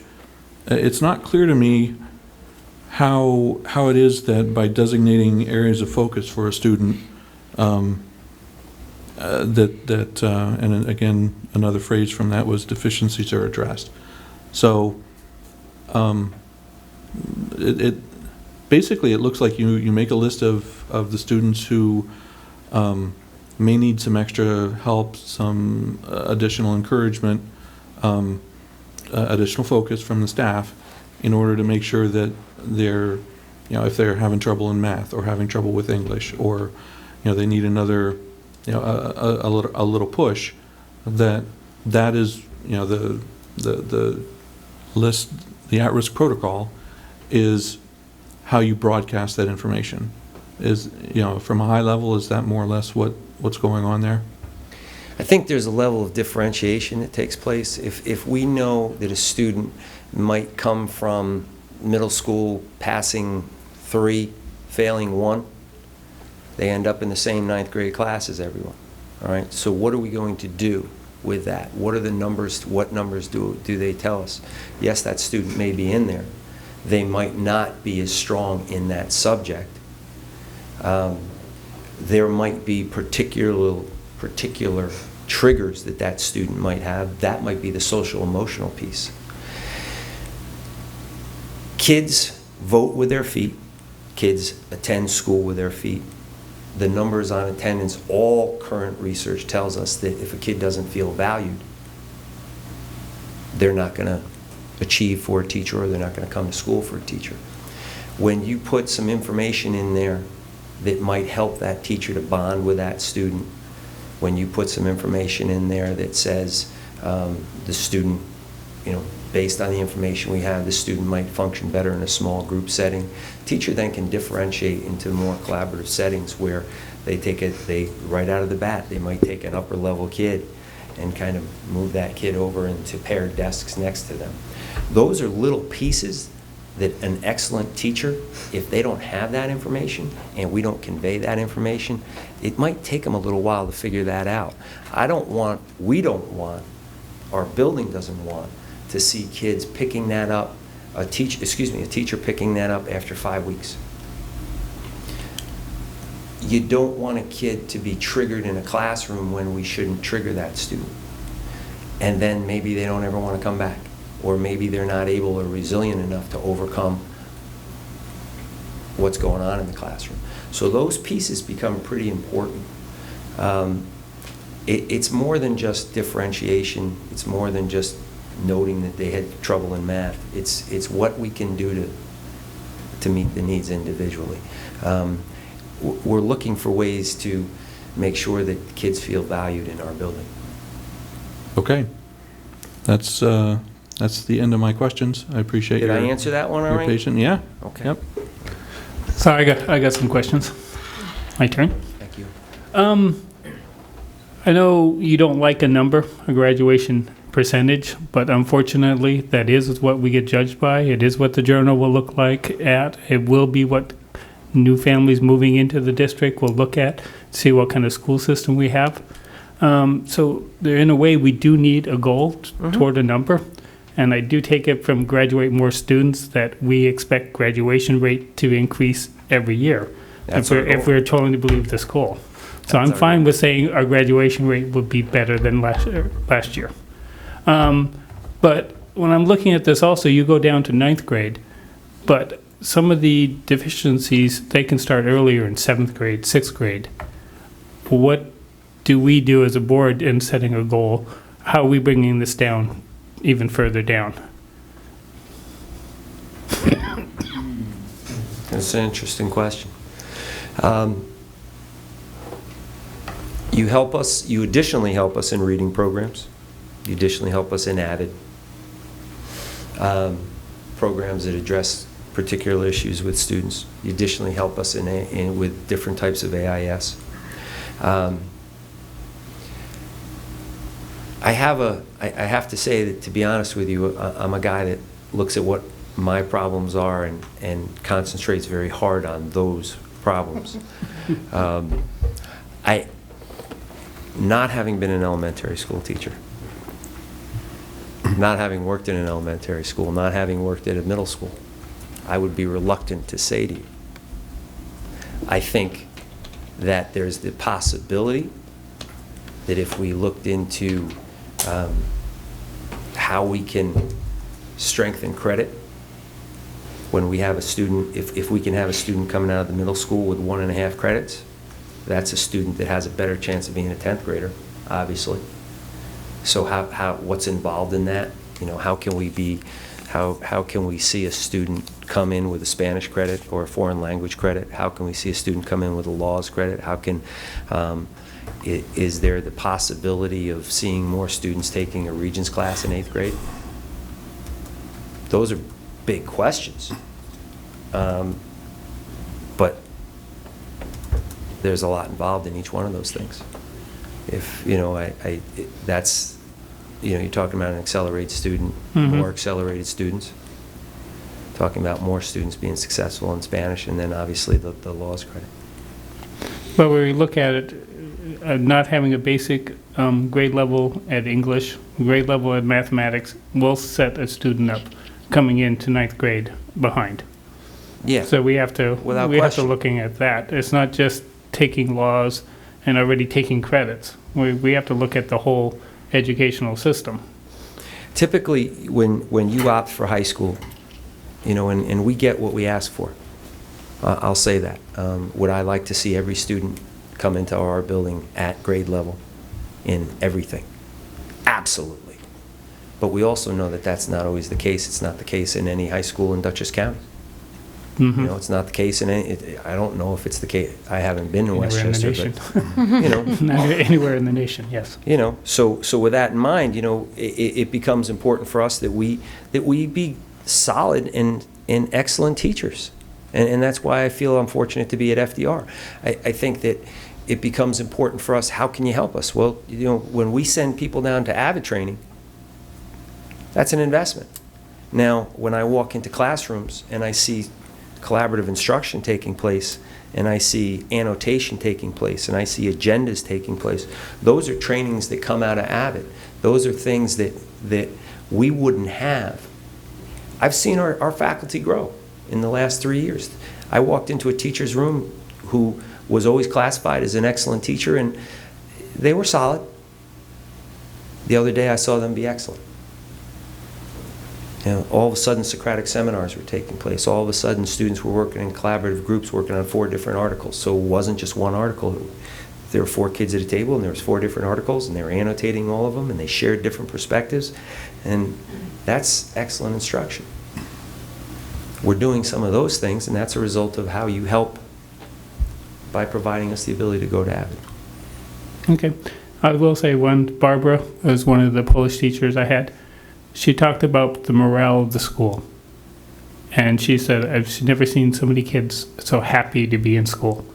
And I do say that's a lot of credit to you. Thank you. And your team. Well, like I said, we've got great kids and great staff. Thank you.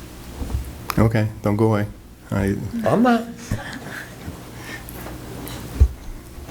My goal for you is to have 100% of students ready when they go in 9th grade. And I want to know, I know this is not for you to fix, but I think for us to fix and for the middle school and the elementary school to fix is to have a goal that there are less at-risk students that enter 9th grade. The same as we want less at-risk students that enter 6th grade in the middle school.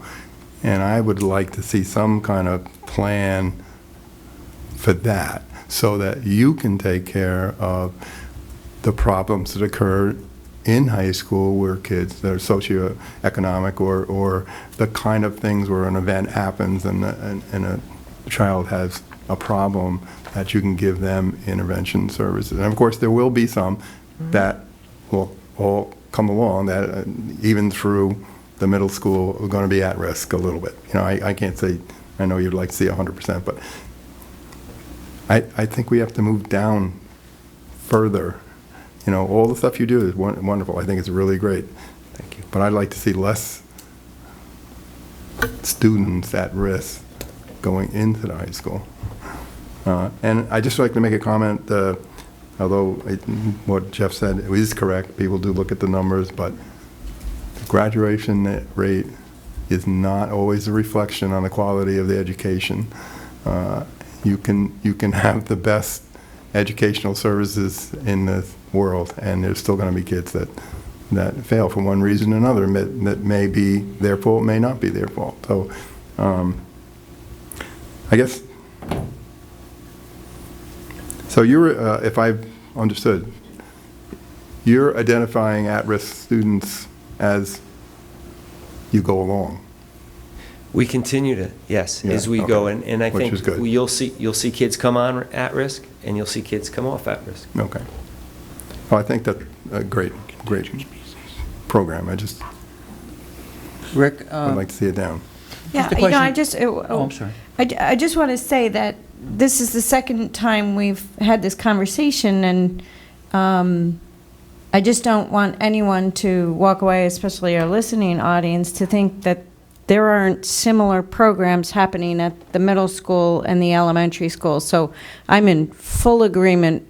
We need to send less at-risk students to FDR, but some of the very same protocols that he's talking about are in place in Haviland. And, you know, we have AVID in Haviland. We have at-risk protocols in Haviland. So I just don't want it just sounds like we're talking as if there's a vacuum there, and we haven't even provided the middle school with an opportunity to give you an update of what they're doing. So I just wanted to, because I just don't want our listening audience to think that there's nothing happening on a similar level at our middle school. In fact, a lot of what's being done is replicated at all levels. Okay. I just want to make that clear. Just a question that I know I've dealt with coming through the special ed subcommittees and stuff like that. How often are you impacted by new students coming in when you want to identify where they are, with the fact that they don't all travel with the information that you'd like to have with them when they arrive? That's an outstanding question, Mr. And Murphy. I understand, and this is a quote from somebody I will not name, but you can segregate students by geographic, city, and states to predict which ones will show up without the information you need, because they don't track it, they don't care, they don't do it. I mean, that's got to mean to you it's going to take you 4, 5, 6 weeks, even longer, to establish that norm that you need to move forward. It absolutely does. And again, there's the other piece to that puzzle, and are they ready to be placed in a high school environment? Age is not the only criteria. Exactly. Or what school were they least, or what was the facility they last attended? But excellent point.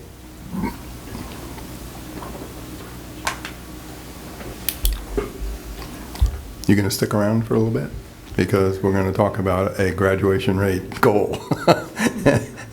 Currently, let me just, currently it was for this year, last year.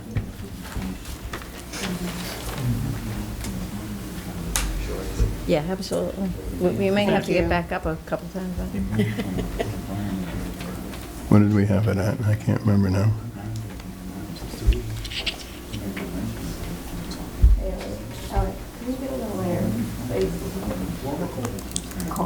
Cool. So, So anyway, last year we had a graduation rate goal of 80%.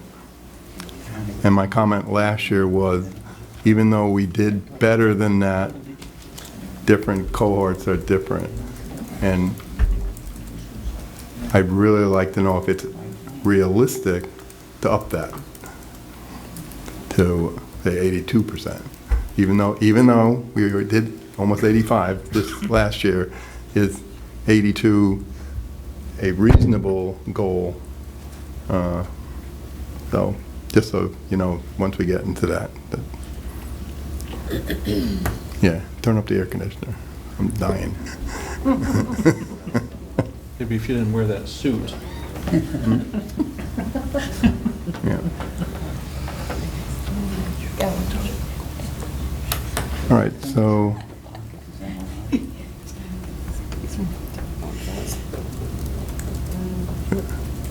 we'll continue our discussion on setting board goals right at the moment, and why don't we go right to the graduation one?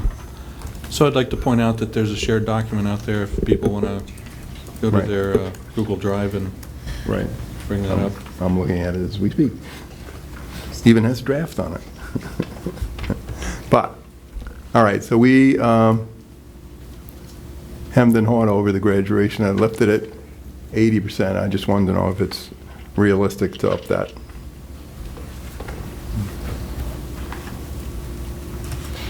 Any comment? Well, we are going to graduate more students, so yeah, I do think we have to up it.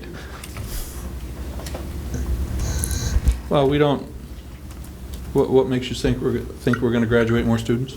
Because I have faith in them. Oh, So do I, but we still don't know what kind of a percentage to Well, talk we about. already see by his numbers, there's 9 less at-risk students this year. Okay. There's even a lot less at risk. And what if the size of the graduating class shrinks by 50 kids? 9 fewer at risk isn't going to help us. Did it shrink by 50 kids? I'm just saying, unless we know both numbers, it's a little hard to predict at this point. The other thing I do believe we need to stretch. So I don't believe we should ever set a goal that we know we can attain. A goal needs to be set that it causes us to stretch. You want to Maybe I could help? set aggressive goals? Sure. Yeah. When I work with the administrators on setting their goals, we really focus on SMART goals. And the end point may not always be obtained, but did you set out to do everything you did? Was it measurable? Was it actionable? Was it realistic? Was it time-bound? And if the needle doesn't go exactly where you want to go, we're not in a profit industry, we're dealing with human beings. So I don't think there's a problem with putting something reasonable like an 82 as a stretch goal. And I'm confident that what you just heard tonight would mean that there's a successful path to get us there. If at the end of the year we're at 81, if at the end of the year we're at 79, they will have the data that it will tell you and prove. On May 13th, we had 9 students enter from Ecuador because of a hurricane, and we didn't meet our goal. And it won't have anything to do with lack of effort, initiative, measurement, timeliness, action. So I think this helps bridge both the desire to see an increase and have a stretch goal, and the recognition that we're dealing with humans and variables, and we're not going to negatively evaluate based on the number if the evidence is clear that we weren't in control or we didn't follow our plan. Good. Fair enough. Very good. So then the question becomes, what's best case?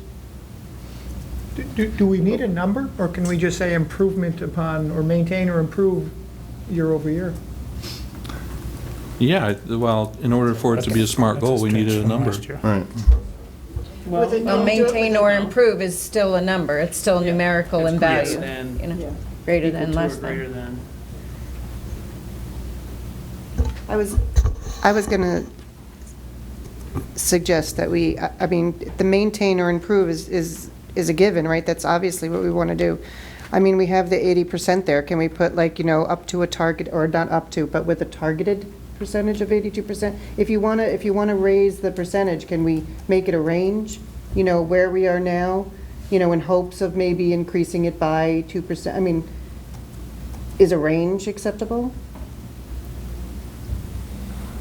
Well, I would raise the question,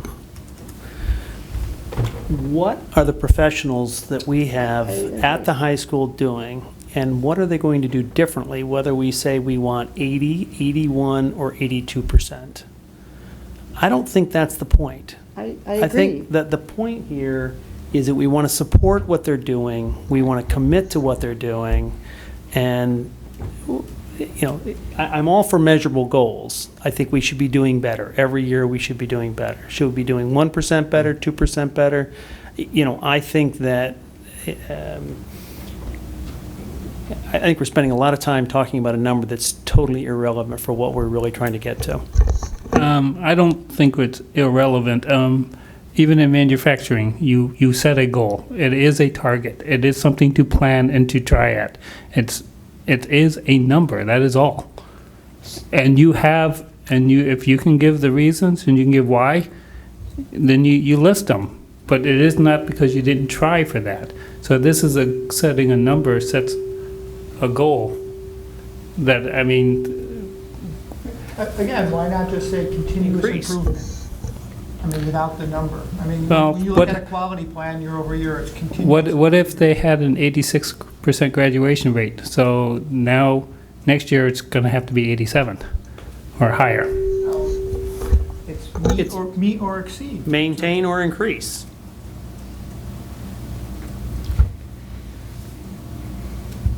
Or similarly, if they had an 85 and you set a goal of 82, can they take a break? Don't listen to that. you have to factor in the cohorts. Every cohort is different. They're all different. It's not a linear progression. Right. Different cohorts, different. Some are really smart. Some are, man, they just Right, without that, got it. well, we don't know that data, so how can you set it year to year without knowing that Well, data? that's Well, I why I think we do know the invited data. the principal. We have the data, but it's just really just sketchy to share it because it's going to change Well, daily, really. hasn't he given us the data? No. Maybe I'm misinterpreting the numbers he gave us then. The number of at-risk seniors has declined each year. He gives 12, 13, 14.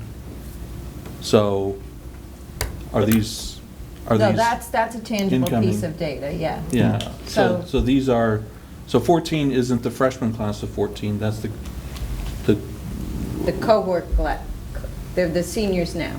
Senior class. so that is the seniors. Yeah, now. that- yeah. All right, They're- so the they were goal is to freshmen. graduate all 51 at-risk seniors. Is that That's pretty much what he already told us. I want to graduate all the seniors. Yeah, that's the stated goal. Is our goal to graduate every at-risk senior? Yes, without question. Anecdotally, had a kid at a point last year, everything went great, looking fine, he was all set, ready to go, boom, somebody died in the family, he was done. Sure, Just stopped. yeah, So at that point in time, we lost one. yeah, and We lost one and gained 6. So it was a swing of Right, what that- ended up being that 3 percentage points. but that strikes me as the most concrete goal that we could establish. That way we get rid of this percentage of. But it can folks. change tomorrow. It could change, literally That's a good change point. tomorrow. That's a good point. They said they evaluate it constantly. You could have 5 kids relocate tomorrow and register for school that are seniors that are lacking 6 credits apiece, with no chance to make up those credits. What's our trend? Is our trend upward? I mean, or does it go up and down? Our trend is upward. I mean, the numbers say our trend is So upward. over the past 5 years, we've shown continuous improvement. I can only comment on the last 3. In the last 3, we've shown continuous No, improvement. 5, it went up and then dipped down slight, Had a and then little it came back up. Yeah. And then since you've here, it's gone up. The- But it has fluctuated. Okay. And that's why I said, different cohorts, different. It's not that they just have more problems. Some have more problems, and Again, you can stick with 82, you can say maintain or improve. I like the way it is. I like maintain or increase the 4-year cohort graduation rate of 80%. I like the way it's written. But haven't the last 2 years we've been over 80%? yes. So 80% is. So we've met that. Yeah. I thought we were at 80. What was our graduation rate last year? 80. 80? Like, that's a graduation. You know what I'd like to see, or I think might be more informative to me is. 85. We set a number as part of the information we're asking for you. But I'd like to understand what parameters changed within the school year once you started that affected your ability to do that. Things I see in the future, we read an article, if everybody reads the Poughkeepsie Journal, of a family that moved in at the request of a businessman who's felt obligated to try and help these people that were adversely affected by the hurricanes. So he found a person who had qualifications as a chef. And his contribution was to fly that entire family, the chef, the wife, and his 3 kids, I think it was, up to Poughkeepsie, to this area, put him up in his own home, employ him, and help get the children registered in school and work with them. Now, for the Poughkeepsie School District, they have no control on those 3 kids entering or where they entered and stuff like that. It might adversely affect them, it might help them. But I think it would be beneficial for us to not only see the number, but what variations occurred and how did those variations affect our ability to reach that number. I see more of this happening, more people moving into this area to get away from those areas, because they're saying Puerto Rico is not going to be anywhere near normal for 18 months. I was totally blown out of the water to hear a statement made yesterday that the debris only that's been cleared out of the houses and piled up on the streets won't be removed from the streets of Houston until their target is Thanksgiving. They've already been at it a month. They've got 2 more months before they're going to get there.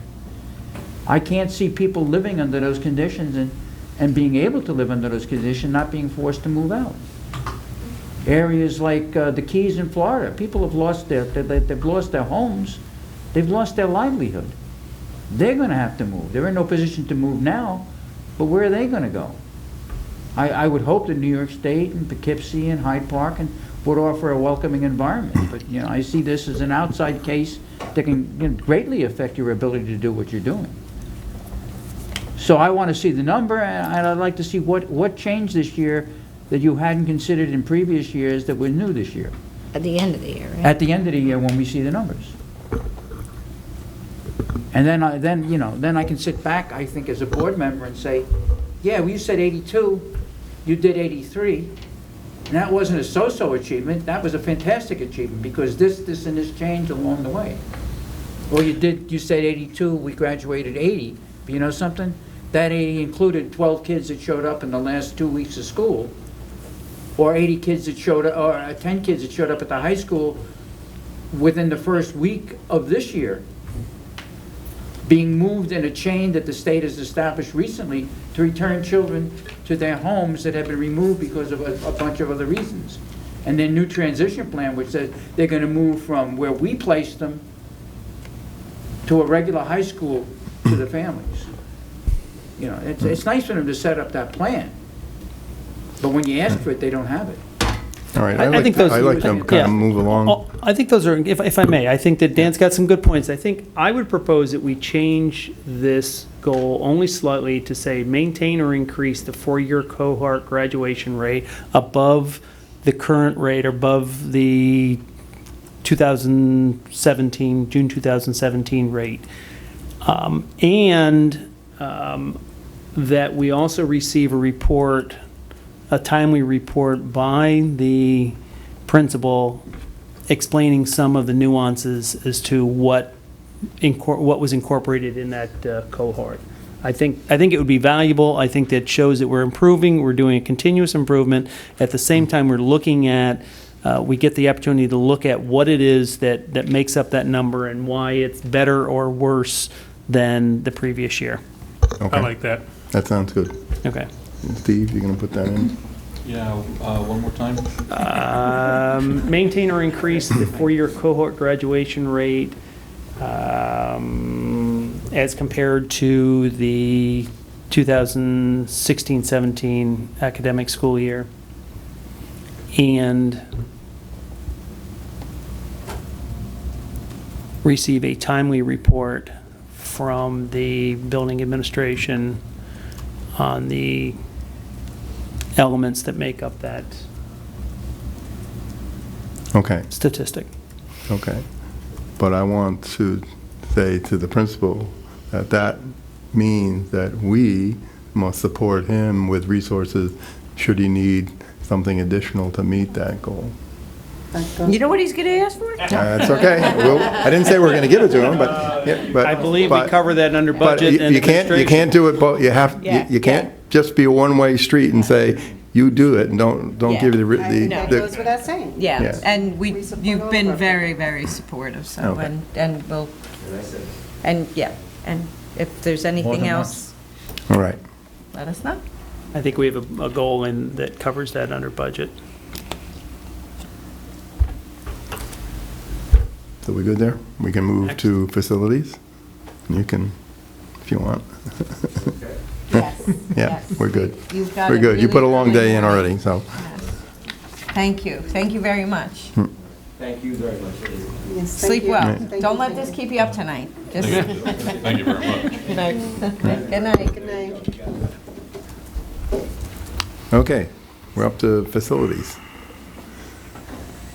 So last year, we had received 2 formal presentations and 2 reports from the energy educator. I don't know if we need 2, if we need any, actually. I don't know what everybody else thinks.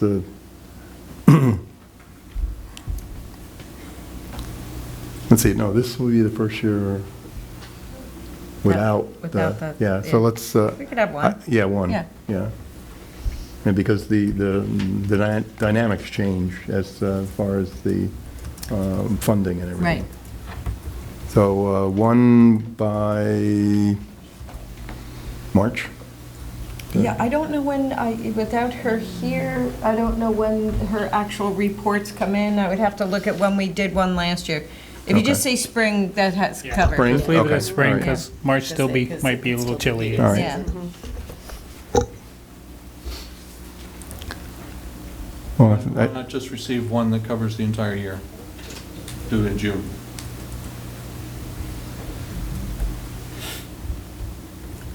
Yeah, it's not like we're going to make budget decisions based on it. you know. Right. Yeah, Right. I think that's good.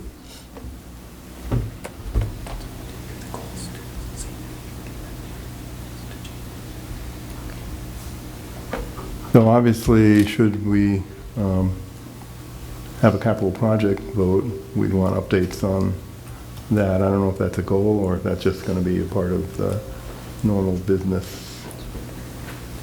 Certainly, we want, Doug, are you talking about the second goal Yeah, from yeah. this year, which is to receive a formal presentation on the status of the Haviland heating updates? updates, yeah, but that's what, Yeah, they're that one done. disappears, They're done. yeah. I'm just trying to saying, you know. Put what you're saying in context. Oh, okay, all right. Ah, good, yes.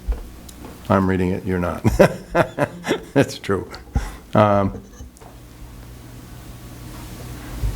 certainly, we're going to receive status updates anyway, aren't we? I don't know if that's a a goal or?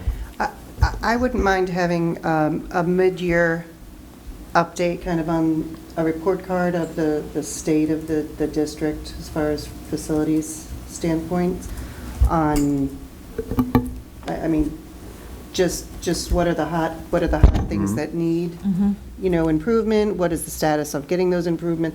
Just kind of a report card of our plan going forward, clearly, I mean, Elliot will tell you, right, there's a laundry list of things, like everybody else with their house, like, there's tons of things that need to get done, and we don't need the nitty-gritty stuff, but there's obviously, he obviously has a plan, he obviously has an overall plan, right? I know.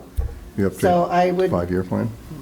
Every year? No, just a snapshot, a report card of our state, I mean, what's going on, what's in the plans, what was done, kind of like a mid-year update. Yeah, I mean, that makes sense. There's a couple of projects that are in the process, are ongoing, and, yeah. Just to have a snapshot of what's going on in the district, a better feel for, what's being looked at. It could be, have a facilities snapshot in respect to our district renovation improvement plan and facility, and building condition survey. Yes. Because there's. Something as simple as that. It doesn't have to be, I'm not asking for, anything. A 5-year plan. Yeah, no, nothing like that. But that'll I mean, cover that just because a you'll. State of the district, per se. Yeah, yep. And I would like to see that mid-year, so that we have, we can look back and we can look forward a little bit. You got words for us, Steve?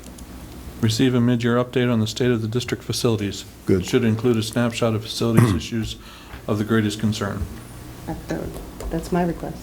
All right. Want to move on to policies? We got another one? You want in there? No. Okay. Last year's was review policies of a financial nature by the beginning of January.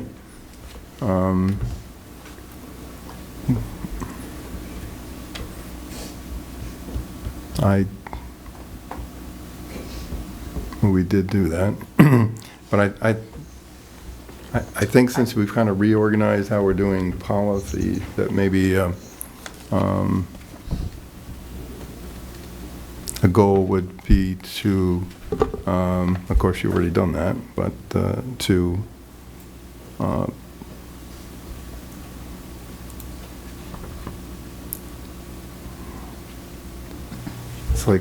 it's like a review the status of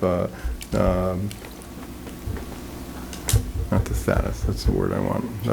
We're working on almost a Yeah. round robin kind of Yeah. approach, right, to reviewing our policies.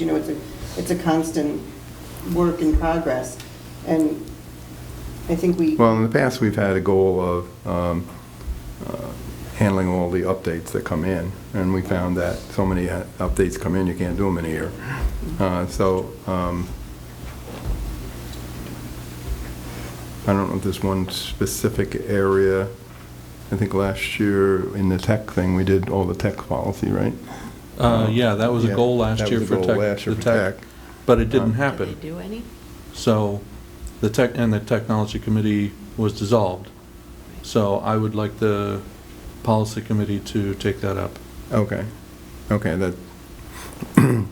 So let's move the last year's technology number 2 up to the policy. And I think we should have a general one that just says to keep up with updates from NISBA, from the New York State School Boards Association.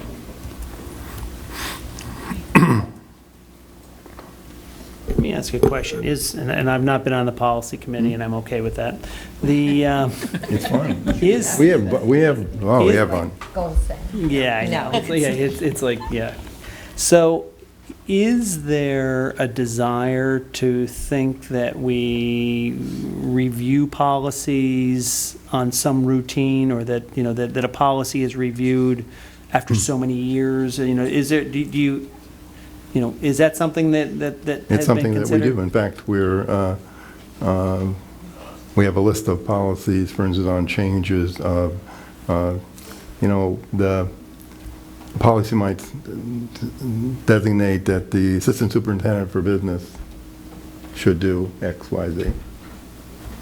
We don't have one now. Right. We got to go through all those and change them. So now we're changing it to business person or something. It's just a general. Business official. Is this official? No, business official. Okay, so there's things like that go on all the time.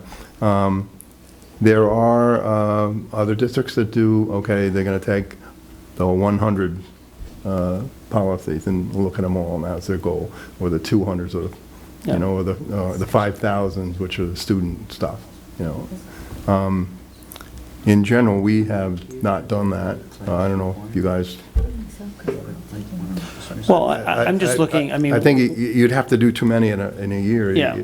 There's. Well, I guess one of the points I was literally looking at is, what's the longest, what's the oldest policy that hasn't been reviewed? Ballpark. That was about 5 years, 6 years, 7 years, 10 years? No, there's some obscure ones that are back in the 90s. Okay. I guess my thought is it would be to have a goal that we maintain a rate so that every policy is reviewed within X number of years. That no policy goes greater than 6 years, as a maximum. Just so that eyes get set on it. Some don't change. I mean, well, no, that's yeah. okay. That's okay. I think the point is that there's a review process so that we're going, have some process in which we go through, we look at it and we say, oh, you know what, it's fine the way it is. Let's everybody just sign off on it and say it's been reviewed as is and no change made. Just. Yeah, well, They do have a system. We do have a system, but the biggest problem, in my estimation, is that we get hundreds of changes from the New York State School Board Association. Recommended changes. Recommended changes, yeah. And we have to look at all of those, and they're shotgunned all through the policies. So I would prefer to get as many of those done and do, while we can, any other updates that, or at least look at I think you have a good point. So at that point, you're accepting those that you're not getting to as being unimportant. I like the combination process. I mean, we have to address the NYSBA recommendations. We have to look at those clearly, all the way. But I like the idea. I couldn't speak to 6 years. I don't know how long, some of these policies. So, I mean, I wouldn't mind, having a goal of, beginning the process of going back and reviewing our old policies and finding out, what that is, and then trying to do that. I mean, I like the idea of going back and looking at the old policies and the dates. But I know that is quite a large task in addition to addressing the NYSBA recommendations. So I would break it out into two, to continue to stay updated, based on the NYSBA recommendations. How about this? Continue to update, and then as far as to research and establish a list of all exactly all policies 5 years or older. Yeah. And then work off on that list. Yes, that's what I was going to recommend. Two. Doug, what was that? Research and establish? Research the list of policies and review any that are 5 years or older to see if they need changes. Just identify them, and then we can go forward. Right. And if they need no changes, then we can just put on the bottom, reviewed on the, and then. Make a list of policies that are older than 5 years and start to review. Right. Now and keep up with NYSBA updates. And keep up with the NYSBA. 2 goals. 3. 3. Review and update all the technology policies. Right. Keep up with the flow of incoming policies from NYSBA. Make a list of policies that are older than 5 years and start to review. Right. Good. and for the public. The reason that this all is really important, that there's many legal implications as to how things are run and how things are function. And if a question comes up and the policies aren't right, we could be in a lawsuit. There's all kinds of things that is really good reason to keep it as up to date as possible and as current, especially with the law changes that we get. All right. So we got 3 of those. Technology. Yeah, I'm kind of curious about whether we shouldn't remove technology. There's no technology subcommittee anymore. I don't know how we... But there is a technology department. Yeah, and it's been, we've woven it into the district leadership team because, for the instructional component. So I think the first one could totally remain the same. We also said, Steve, if we have a need to pull together an ad hoc tech committee, we will.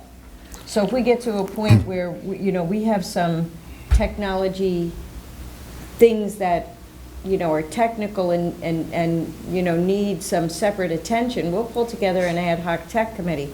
But right now, we have tools and devices, and the real decision-making now is instructional, and that's why we folded tech into the district leadership team, so that we're not talking about technology as if it's something that isn't tied to our academic program.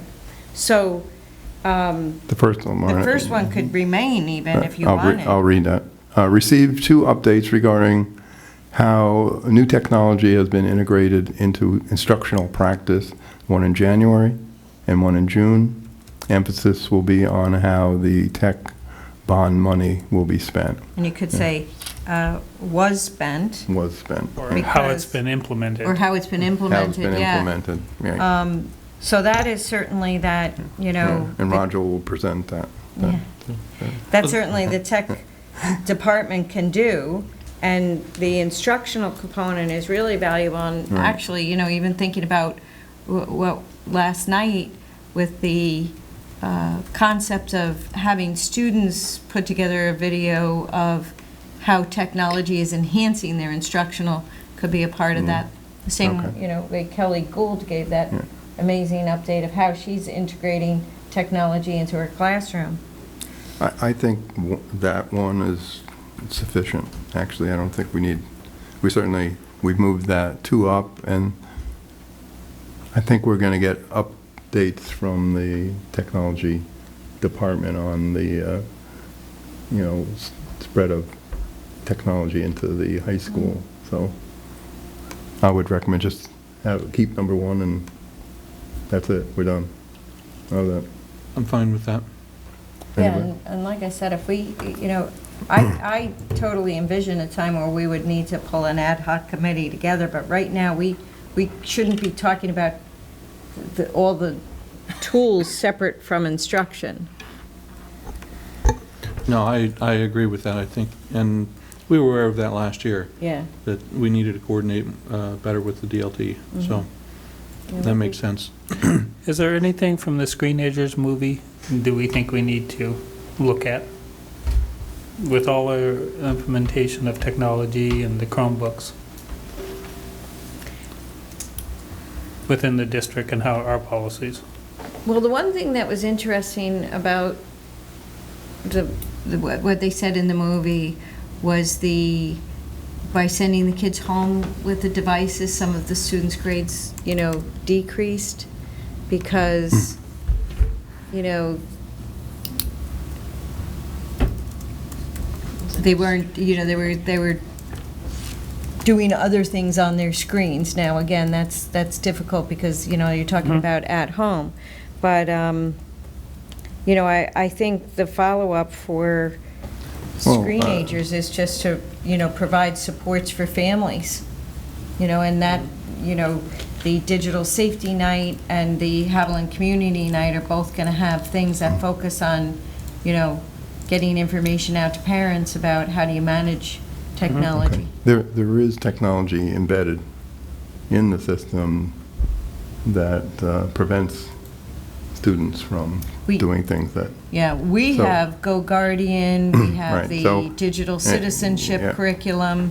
and I think we've taken the steps necessary to focus the use on Yeah. educational Just- purposes. Yeah. The other I know, thing in- I know the really smart kids are going to figure out a way to Yeah. do something, but. The you other know, thing that's interesting too, and I only touched I'm not upon saying it, the but technically smart kids. especially at the middle school, there, I touched on it last night during the Q&A, not everybody was there, but that they're really doing some interesting initiatives where, Eric Eric had a family thing he had to deal with last night, but last spring, he sent home a letter to families and just giving them some suggestions, encouraging them to do, a tech-free night or things like that. And within the school, they're building in, some, rest time from the screen, some time off. But it was interesting because I had a student come up afterwards and she kind of echoed what the other guy said, was we should be highlighting how it's enhancing the instruction and how students who weren't engaged in instruction are now more engaged in doing projects that they're proud of and getting them deeper into their own learning and setting their own goals. So, I think we're responding to what we can in school. And we're But certainly it doing. gave you a lot of food for thought. Right, Yeah. but we're certainly doing professional development on best practices of the classroom in the use of technology, Yeah. so, Do anywhere, since this is the last one, right? yep. That's Do we it. have anything coming from a DLT from the academic subcommittee on the implementation of the critical thinking? Let's see. I'm going back to your academic goal here. No, I don't recall. Receive timely updates on the coherency planning initiative twice this year. So Okay. that would be the academic update. So Okay. receive timely updates on the coherency planning initiative Well, twice this year. Yeah. And That would be kind and of that will interesting be- to have something also, if we Right. could, on the implementation of the Chromebooks. Because that's one of the things we said is to help, or at least when the DLT was first formed, about how technology is going to enhance critical thinking. Yep. Okay. I had one additional goal that I wanted to kick around, and I don't have a defined goal, but under board administrative operations. One thing that's concerned me the entire time I've been on the board is the fact that the president and vice president slots have been, they don't rotate very often, I'll put it that way. Now, I have been in both of those seats, and I have no criticism of the people who are occupying those right now. On the other hand, having occupied those positions, I also know that until you've been in one of those positions, you don't fully understand the job, or I didn't gain a full understanding of the district until I sat in the president's chair. I would like to see us actively try to educate and promote other members of the board to consider those positions and rotate the positions more frequently. So I guess I'm thinking about some sort of education, and maybe that could be the topic of a board retreat. But the board has been stable and has had a group of strong people here the entire time that I've been on the board. And I think that that's serendipitous to a degree, because you never know when someone gets elected and may start casting stones. But I'm also concerned about the future and the fact that if Doug gets hit by a bread truck or wins the lotto and moves to South America. Why would he do that? Yeah, why would he Okay. do that? But Yeah. But my point is that I think that it would be a good idea to give everybody enough education that if they ever had the idea, they could do so. Okay, in principle, I agree with you. But if it comes down to two people who have already been president, then what it is, the vote is what it is. If somebody else wants to, Mike wants to be president, and he puts his name forward, and we vote, and that's it. I mean, I have there hasn't been, other than you and me, anybody run. And I know, yes, I've been president more years than you have, but that's, I mean, I don't campaign, I don't ask, I don't call people up and say, vote for me. But if that's, whatever the board decides, I'm good with that. So, Doug, but I don't think we should have a term limit or anything like that. No, I'm sincere in saying I have no criticism of your leadership or your tenure as president. And I don't want the position. Right. I didn't run this year, and that's because I've got other stuff on my plate. Right. But what I am saying is that we've got 4 other members of the board here who have never been president or vice president. I don't know what their all I have to do is goals run. or opinions are, but I think that we should at least do some education and some encouragement of leadership from within. It's I think it's just good practice of any group. Yeah, I'm fine with that. If anybody else wants to run. So it's a shadow Doug day? Shadow Doug. I don't think I could keep up. If there's no interest, you can keep up because Perry will always correct you if you do anything wrong. Right, Perry? Isn't that your job's to correct me, isn't it?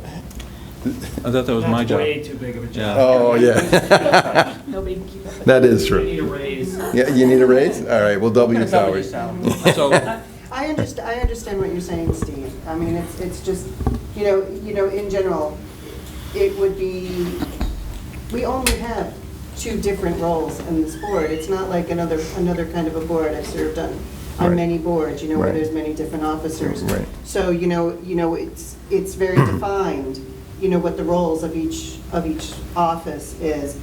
And, this is unique, in a situation. So to know exactly, what do you do as president, other than run these meetings? I know you do much more. I'm just saying, but it's not written anywhere, I guess, so the learning curve is what you're trying to explain, just to know what your job entails. It's a lot of time. It's a lot of time. No doubt. No doubt. So I know what you're saying, Steve. It's just about learning the different roles of the board so that we all have a better understanding of the scope. Right? Am I right? I think to a degree. That's what you're going to say. And there's certain value. I mean, I don't know if this all goes into, I don't know how it applies to goals, but I think there's value. Doug. I mean, you were very valuable as the president of this board. You hold tons of knowledge. You've been doing this and very valuable. If you were to step down and disappear, the next person that would be president, wouldn't have a mentor per se. Whereas if you were on the board. So I see what you're saying, you're saying to rotate or to learn about it. I see the value. I don't know how that incorporates into goals. Yeah, I'm casting about 2, otherwise I would have come with a prepared goal. Well, I think it goes to the idea of professional development. I think that, we had a board goal last year of having a retreat, which was for the purposes of educational value. And I think, we need to make sure that we're continuing that. I think we say conduct a board retreat at the end of by the end of the academic year. It may be that this just become, this could be one of the topics that we could consider as part of that. And I don't know how much time you'd really need to spend on that. But I like the idea of a board retreat, just to learn the scope of various jobs. Yeah. I mean, but regardless of whether Doug is there, that has to be documented somewhere, correct? Well, it must. Because what happens if, the whole board turns over next year? What's going to happen? So there has to be continuity defined somewhere. I'm sure it is. There is, but at the same time, there are probably nuances to every board and the way that things are operated and, Right, and I don't think there's any documentation at all. I mean, there's certainly some defined parts of the job, so you're signing Yeah, legal NIS documents, for NIS example. There's a whole, we there's a have. whole, there's a New York State School Boards Association pamphlet. There's a big, it's like 30 pages, there's a handbook, yeah. Required course. Yeah, I'm sure. I have one if you, and I have one if anybody wants it. Right, it's the new board member. Why don't we all- I have a copy of it if you want, I can bring it in. Define roles? I guess it Why don't does. you replicate it 6 times? Maybe I didn't read it all the way. But I'm always up for learning, I'm always up for educating myself, so anything that we want to put under board administrative operations in that, you know, venue of learning something or being educated by a retreat or something, I'm for. I'm All fine. right, I don't think there's a goal there. Yeah, I don't think it was a so. valuable conversation, but I don't see a goal. Okay. So, we can move on. Okay. I just wanted to say, if you're here for an assignment, you probably have enough, and, you know, if you need a signature, because you can come up and get a signature.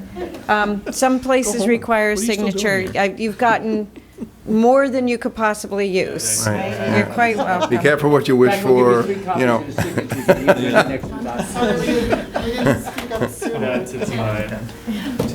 I'm actually from Arlington now. Yeah.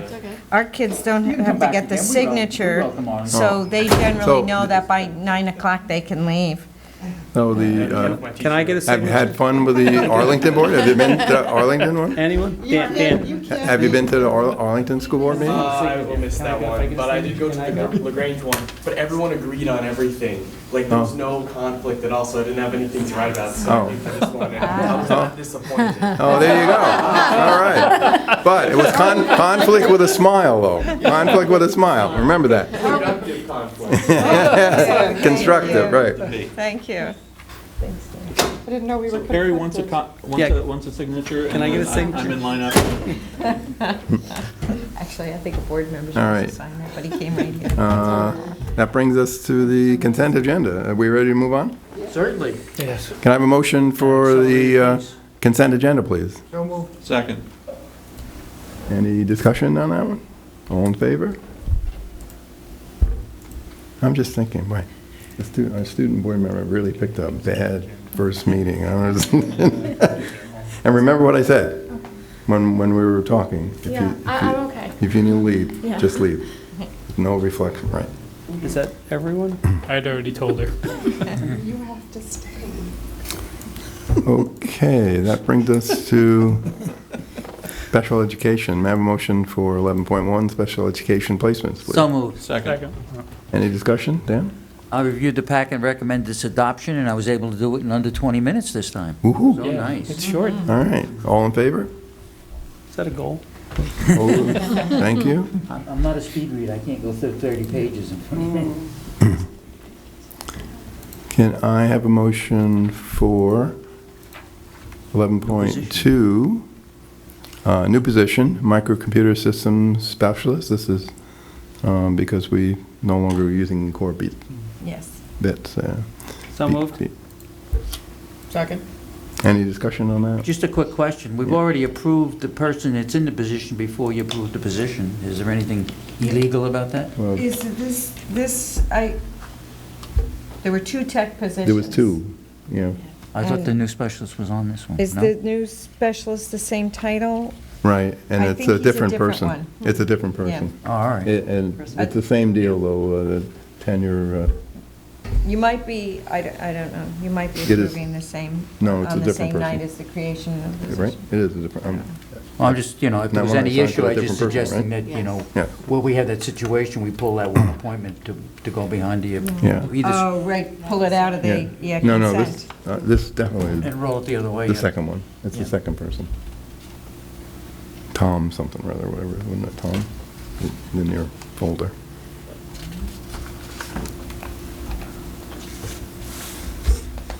Any other comments? All in favor? Opposed? Thank you. A motion for 11.3, lead evaluator recertifications. So move. Second. Any discussion on that? All in favor?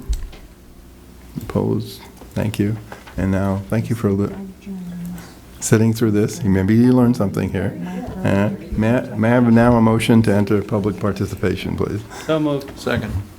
Any discussion there? All in favor? Opposed?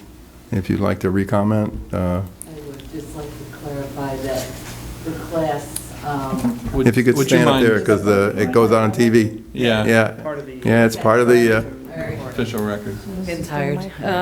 your friends might want to see you, just smile to them. Where am I? What is this? This is That's it. It's on Access. the internet. It's on Channel 22. Channel You can go to YouTube. You can go to the district website and Hit check out YouTube? and read, if you have nothing else to do. Okay. I just wanted to clarify that the class of 28, the special ed teachers, they're 2.5 hours out of 7, not half-time. And I work in preschool, and we're not allowed to count a staff member that's there on a one-to-one with the child as part of our ratio. We didn't. That's all I just wanted to verify. All And, right, thank it was very interesting to hear about how you want to go further and further down into getting, making a good foundation, yet you're going to reevaluate these kids in this large class, and it could easily be 20 in each. And I know we'll agree to disagree. She'd rather throw the teachers under the All right. bus. They're the problem, not the size. Okay. Thank you.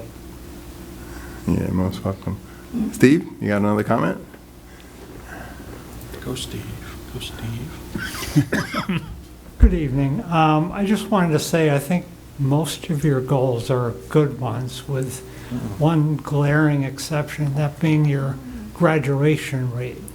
It's unreasonable to set a specific number as a goal, because if you meet it or fail to meet it or exceed it, you have no idea whether it's due to any of the factors that Mr. Purdy enumerated. That being, the cohort could be better or worse, incoming students in the last months of school year, or what the administration is doing. I think a better goal would be to measure the things that Mr. Purdy can do, excluding the things that are out of his control. Thank you. Okay. Anybody else? That's it? Nobody else left? Oh, no. Have a motion to close public participation, please. So moved. Second. Any discussion on that? All in favor? Opposed? And again, thank you very much for coming and supporting your grandchildren and your children. So, and we do listen, and we as I said, every year is a different year. We do review things. That's part of superintendent's job, and the superintendent. If you had any words of wisdom there?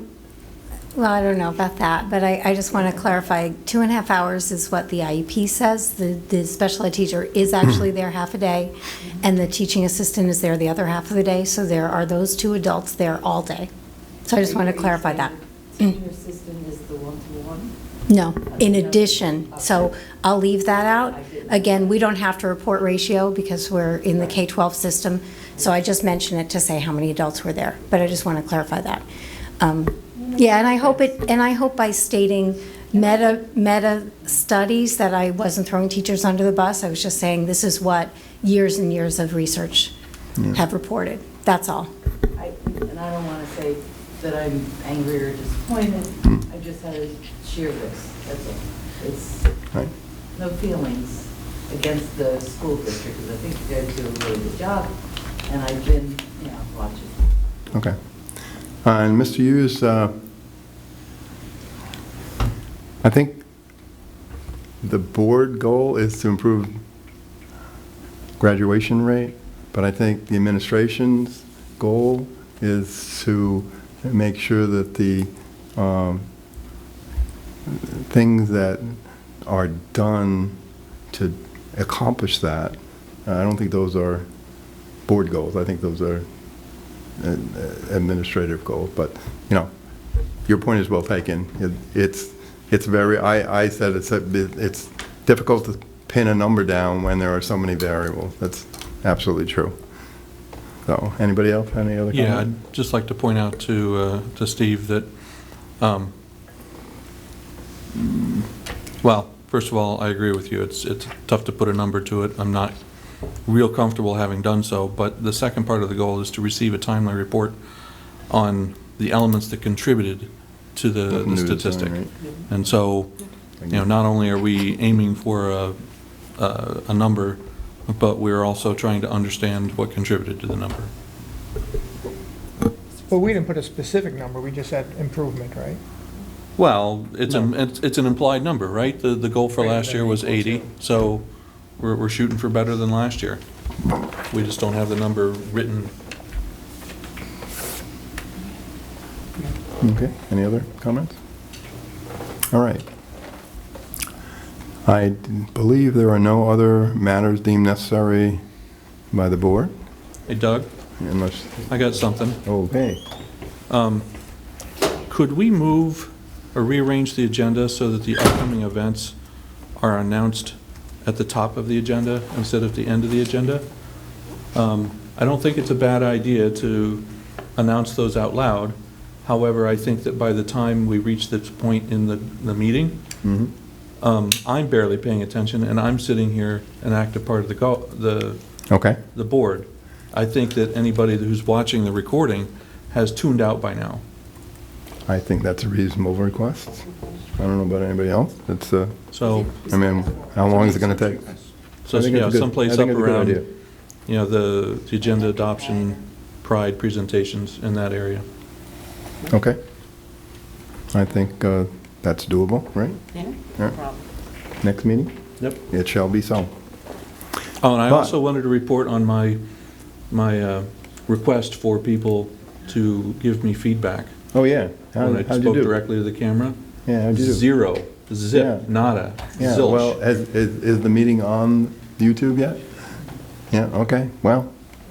So. After the meeting, I was going to ask you to show me how to do that. So, I know I didn't, but I wanted to. But I got my... Okay. You may not have gotten any phone calls. I got some, not phone calls, but in my travels around the district, Oh, I thought you were I had many staff members who were very appreciative of board members that come to events. So, okay. Staff members who are also parents in the district. So, anyway, that's important. It's not. It doesn't hurt. No, I agree. It doesn't hurt, but I think most. And when you have the time and you can do it, then do it. I mean, it's not. It's. Yeah. I don't think it's a board requirement, a board member requirement. However, it does show support, and people do notice. I don't want to relitigate it now. Okay. Just one comment on yesterday's meeting with the movie. Yep. The one thing I think we did wrong was to have the popcorn and water available outside in the vestibule, as it were, at the end of the time when we were trying to conduct a short question and answer period. Oh, it was loud. We should have closed the doors. Yeah, that's a rerberating area back Yeah. there. I couldn't understand half of what was being said at the end. Yeah, we probably should have moved down too. But that is true. It was hard. Where we were sitting, it was hard to hear because the noise behind us was high. So, good point. All right, we're going to move to upcoming events that we're going to move next meeting. Friday, October 6th. So early, go home early drill times are by the various schools.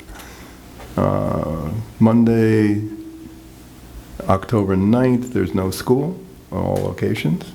Thursday, October 12th is the next regular meeting of the Board of Education here at the district office at 7 p.m. There's no need for an executive session. May I have a motion to adjourn, please? So moved. Second. Any discussion on that? All in favor? Opposed? Thank you. They won't.